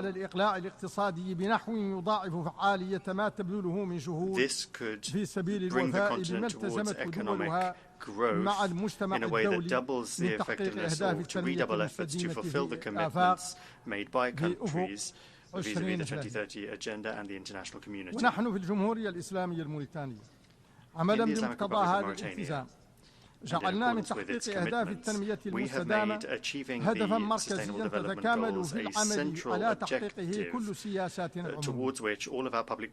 وقد تمكنا وإن بنحو طفيف من تحسين مؤشرات العديد من أهداف التنمية المستدامة في بلادنا. كما يعكس ذلك تحسن ترتيبنا بين الدول في التقرير الأممي حول التنمية المستدامة لسنة 2024. ومع ذلك وما ذاك إلا بفضل ما بذلناه من جهد مكثف في سبيل تكريس دولة القانون والمؤسسات القوية وتقوية الديمقراطية والحريات الفردية والجماعية واعتماد سنة الحوار والتشاور أسلوبا ثابتا لإدارة الشأن العام ودعم استقلالية القضاء واعتماد الشفافية ومحاربة الرشوة وكل أشكال الفساد إداريا كان أو ماليا. وكذلك بفضل جهودنا المتواصلة لحماية وتقوية حقوق الإنسان من خلال مكافحة مخلفات الرق وأشكاله الحديثة والاتجار بالبشر وحماية حقوق المرأة والطفل ومحاربة الهجرة غير النظامية والجريمة العابرة للحدود. ينضاف إلى ذلك ما استطعنا بحول الله وقوته وبفضل التمهيد الناجع لاستراتيجيتنا الأمنية المندمجة توفيرهم من أمن وسلم واستقرار على رغم ما فشى في المحيطين الإقليمي والدولي من عنف وإرهاب وتأزم سياسي واجتماعي. وكذلك ما أوليناه من عناية بالغة لدور الشباب في النهوض بالدول ودفع عجلة النماء والتطور مركزين على وضع الخطط والاستراتيجيات الكفيلة بتكوينه وتأهيله ودمجه في الحياة النشطة وتعزيز حضوره في مختلف مواقع تدبير الشأن العام. ولقد كان لكل ما تقدم دور إيجابي في تكريس وحدتنا الوطنية وتوطيد لحمتنا الاجتماعية اللتين عملنا على تعزيزهما بجهد مكثف في سبيل القضاء على مختلف مظاهر الإقصاء والغبن والهشاشة عبر بناء شبكة أمان اجتماعي واسعة ومتنوعة تهدف إلى تخفيف عبء إكراهات الحياة اليومية على الفئات الفقيرة وتعزيز قدرتها على الصمود وتمكينها من النفاذ إلى كل الخدمات العمومية. to enhance their ability to withstand these vicissitudes and to access all public services. We have also launched a promising reform process for our educational system in the aim of establishing a Republican school that embodies the values of equality and fairness and that guarantees that everyone in the same conditions can have high-quality education that will be a lever for social advancement. In parallel, we have redoubled our efforts to expand and improve the scope of health services that we offer to our population and to ensure access to medicines. We have created a health insurance system for citizens not covered by traditional insurance programs. In addition, we are providing some basic medical services free of charge, especially for mothers, older persons, and persons with disabilities. بما للتغيرات المناخية والتحديات البيئية عموما We are aware of the negative repercussions of climate change and environmental challenges in general on our planet, the economy, society, and political and security implications, particularly in the African continent and the Sahel in particular. We have worked to reduce our carbon emissions by 11% and to raise the share of renewable energy in our total energy mix to 50% by 2030. في أفق 2030 وستتعزز جهودنا في هذا المجال ببرنامج واسع لتطوير الهيدروجين الأخضر وعلاوة على جهودنا بترقية الطاقات النظيفة التي تغطي اليوم نسبة 48% من مجموع الطاقات المستخدمة فإن بلادنا مستمرة في مكافحة التصحر في إطار مبادرة السور الأخضر الكبير واللجنة المشتركة لمكافحة آثار الجفاف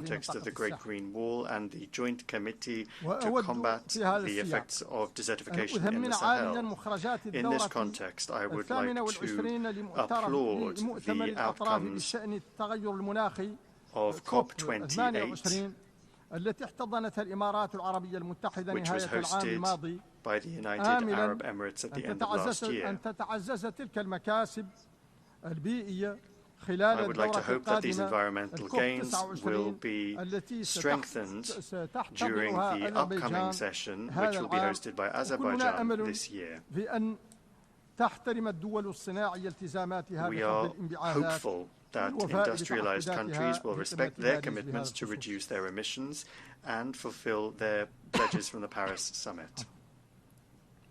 أصحاب الجلالة والفخامة والسمو أيها السادة والسيدات Majesties, Excellencies, Highnesses, ladies and gentlemen. قناعة راسخة بأن التعاون بين الدول لا يكون مثمرا وفعالا convinced in the Islamic Republic of Mauritania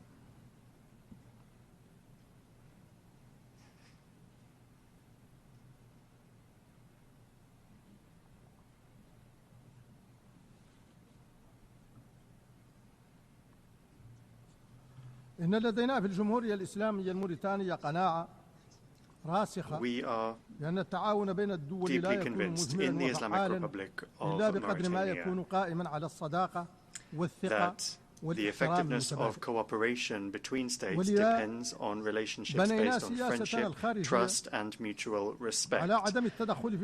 Therefore, our foreign policy is based on non-interference in the internal affairs of states, strengthening cooperation and friendship, the maintenance of international peace and security, and supporting just causes based on international law, the Charter of the United Nations, the African Union, the League of Arab States, and the Organization of Islamic Cooperation. For that reason, we would like to reiterate the following. Our strong condemnation of the war of genocide practiced by Israel against the defenseless Palestinian people in flagrant violation of international law and international humanitarian law. We demand the immediate end of this war and we reiterate our commitment to the right of the Palestinian people to dignity and sovereignty within the framework of an independent state with East Jerusalem as its capital, as provided for in the Arab Peace Initiative and relevant international resolutions. Our condemnation of the current Israeli attacks on Lebanon ومطالبتنا بوقفهم and our demand that they دعوتنا end إلى immediately. إيجاد حل يصون وحدة وسيادة دولة Our ليبيا call الشقيقة to find a solution that preserves the unity and sovereignty of the Libyan state and our commitment to supporting African efforts and international efforts in this regard. Our support for the security and stability of brotherly Sudan and its sovereignty and territorial integrity, as well as our call to ensure that dialogue and reason prevail to resolve the outstanding issues leading to an immediate end to the war, ending the humanitarian suffering of the brotherly Sudanese people, and ensuring respect for international humanitarian law. Our commitment to serious efforts to achieve a political solution that preserves the unity of the Syrian Arab Republic, its independence, the dignity of its people, and their right to live in peace and security. Our support for the brotherly Yemeni people and our call for peaceful solutions in accordance with Arab initiatives and the relevant international resolutions, our firm position on the conflict in Western Sahara, and our support for the efforts of the United Nations and all relevant Security Council resolutions aimed at finding a lasting solution that is acceptable for everyone. Our concern about the continuation of the Russian-Ukrainian war and our demand that a solution be found that ends the war and takes into account the concerns of both parties in accordance with international law and the United Nations Charter, thus sparing the region and the world further tragedy and destruction. Your Majesties, Highnesses and Excellencies, ladies and gentlemen, the Summit of the Future, which concluded its work yesterday, revealed how aware we are of our collective responsibility towards our common future. Through what was adopted in terms of measures and plans, the summit confirmed that we are still able to make this future one of security, peace, prosperity, comprehensive sustainable development that will not exclude any people or country.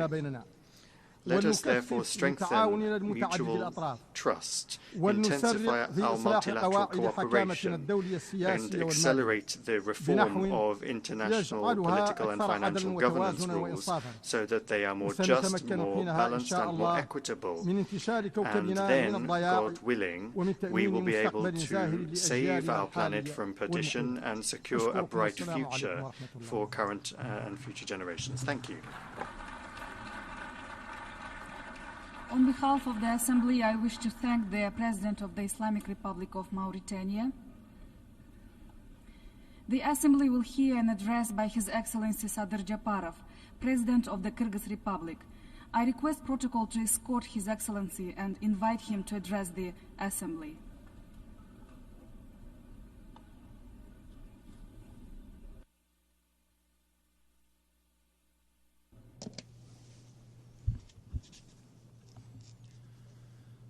Mr.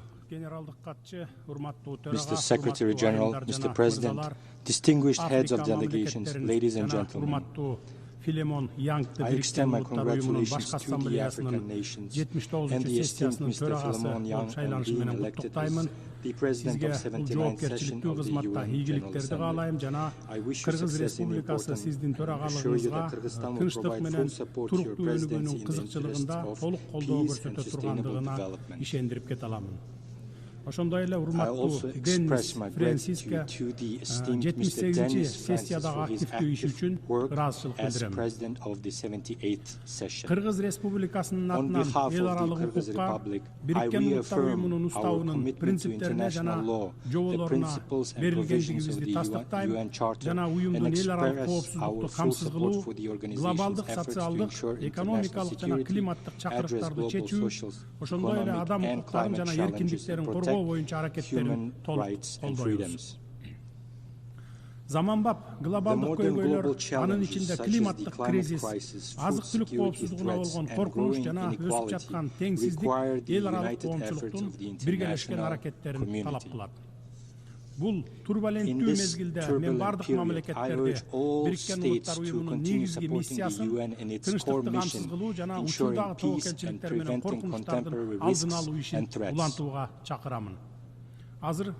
Now more than ever, this support is crucial. Генералдык катчы мырза Антонио Гутеррештин жетекчилиги жана мамлекеттердин активдүү колдоосу менен биздин уюм өзүнүн милдеттерин натыйжалуу аткарып, мамлекеттерге глобалдык көйгөйлөрдү чечүүгө жардам берет деп үмүттөнөм. Урматтуу айымдар жана мырзалар, биз жылдан жылга туруксуз жана татаал болуп бараткан дүйнөдө жашап жатабыз. Алдыбызда мурун болуп көрбөгөндөй чакырыктар турат. Глобалдык климаттык катастрофа, континенттерди бөлгөн экономикалык теңсиздик жана албетте элдердин келечекке болгон тынчтык үмүтүн жок кылган кагылышуулар. Ушул учурда биз дүйнөдөгү куралдуу чыгымдардын жыл сайын өсүп жатканын көрүп турабыз. Ошол эле учурда жакыр жана аялуу мамлекеттер өздөрүнүн өнүгүүсүнө жана жашоо шартын жакшыртууга жетишпей жатышат. Мен биздин доордун эки карама каршы чындыгына көңүлүңүздөрдү бургум келет. Биринчи чындык бул куралдуу керектөөлөргө болгон чексиз чыгымдар. Стокгольмдогу эл аралык тынчтык изилдөөлөр институтунун маалыматы боюнча 2023 жылы дүйнөлүк куралдуу чыгымдар 6,8%га өсүп, рекордтук 2,5 триллион долларга жеткен. Же глобалдык ички дүң өндүрүшүнүн 2,3%-ын түзөт. Бул акыркы 19 жылдагы эң жогорку сумма. Алдыңкы державалар ири каражаттарды куралдуу күчтөрдү түзүүгө жана өнүктүрүүгө, арсеналдарды кеңейтүүгө жана жаңы кыйратуучу куралдардын түрлөрүн иштетүүгө жумшап жатышат. Тилекке каршы, бул көптөгөн мамлекеттер жана элдер негизги кызматтарга, сууга, медициналык жардам жана билимге жетпей жаткан дүйнөдө болуп жатат. Биз согушка, кыйроолорго жана өлтүрүүлөргө кетип жаткан акчаларды жаратууга же бүткүл адамзат үчүн глобалдык көйгөйлөрдү чечүүгө багыттап, климаттын өзгөрүшүнө каршы күрөшүүгө, глобалдык миграцияны алдын алууга, жакыр мамлекеттерге жардам берүү үчүн колдонсок жакшы болмок. Аскердик чыгымдар жана куралдуу чыр-чатактар көптөгөн мамлекеттерге кыйратуучу таасирин тийгизип, жакырчылыкты жана теңсиздикти ого бетер күчөтүп жатат. Чыр-чатактар жана куралдуу кагылышуулар инфраструктуранын кыйрашына, элдин жашоо деңгээлинин төмөндөшүнө жана массалык миграцияга алып келди, жакырчылык менен туруксуздуктун татаал айлампасын жаратты. Бир катар мамлекеттер курал жаракка бюджеттерин көбөйтүп жаткан учурда жардамга муктаж болгон көптөгөн мамлекеттер кадимки жашоого мүмкүнчүлүктөн ажырап жатышат. Экинчи чындык, бул жакыр жана аялуу мамлекеттерге жардам берүүдө прогресстин жоктугу. Биз баарыбыз билебиз, экономикалык теңсиздик өсүүдө. Дүйнө лидерлери ондогон жылдар бою жакырчылыкты жоюу зарылчылыгы жөнүндө өздөрү айтып келишет, бирок бул үчүн өздөрүндө жетиштүү эрк болбой жатат. Африка, Түштүк Азия жана Латын Америкасынын мамлекеттери дагы деле өнүгүүгө керектүү каржылоо тартыштыгына, эл аралык коомчулуктун колдоосунун жоктугуна жана экономикалык системалык кризистерге туш болууда. Бул проблеманы алар өз алдынча албетте чече алышпайт. Эң төмөнкү экономикалык деңгээлде турган өлкөлөр саламаттыкты сактоо, билим берүү, инфраструктура жана климаттын өзгөрүшүнө каршы күрөштө инвестицияларга муктаж. Курал жаракка кеткен чыгымдардын ылдам өсүшүнүн кесепетинен бул мамлекеттерге жардам жетишсиз бойдон калууда. Гуманитардык жардам көрсөтүү жана өнүгүүгө көмөктөшүү программалары көп учурда каржылык тартыштыкка туш болуп турганда, бул ресурстар курал жарак сатып алуу жана аскердик операцияларды жүргүзүү үчүн колдонулууда. Мамлекеттер арасындагы теңсиздик азайбастан күчөп жатат. Урматтуу жыйындын катышуучулары, дүйнө алдында эң маанилүү эки тандоо турат. Биз коопсуздукту куралдуу күчтөр аркылуу курал жаракты көбөйтүүнү тандап алабыз, же жакырчылыкты жоюуга жана эң аялуу болгон мамлекеттерди колдоого багытталган туруктуу өнүгүүнү тандап алабыз. Аскердик чыгымдарга жумшалган ресурстар таза сууга жетүү, өнүгүп келе жаткан өлкөлөрдөгү балдардын билими, ачарчылыкка каршы күрөш же климаттын өзгөрүшүнө каршы күрөшүү программаларына жумшасак чоң салым болмок. Бул багытта прогресске жетишүү үчүн бай жана муктаж болгон мамлекеттердин биргелешкен аракеттери зарыл.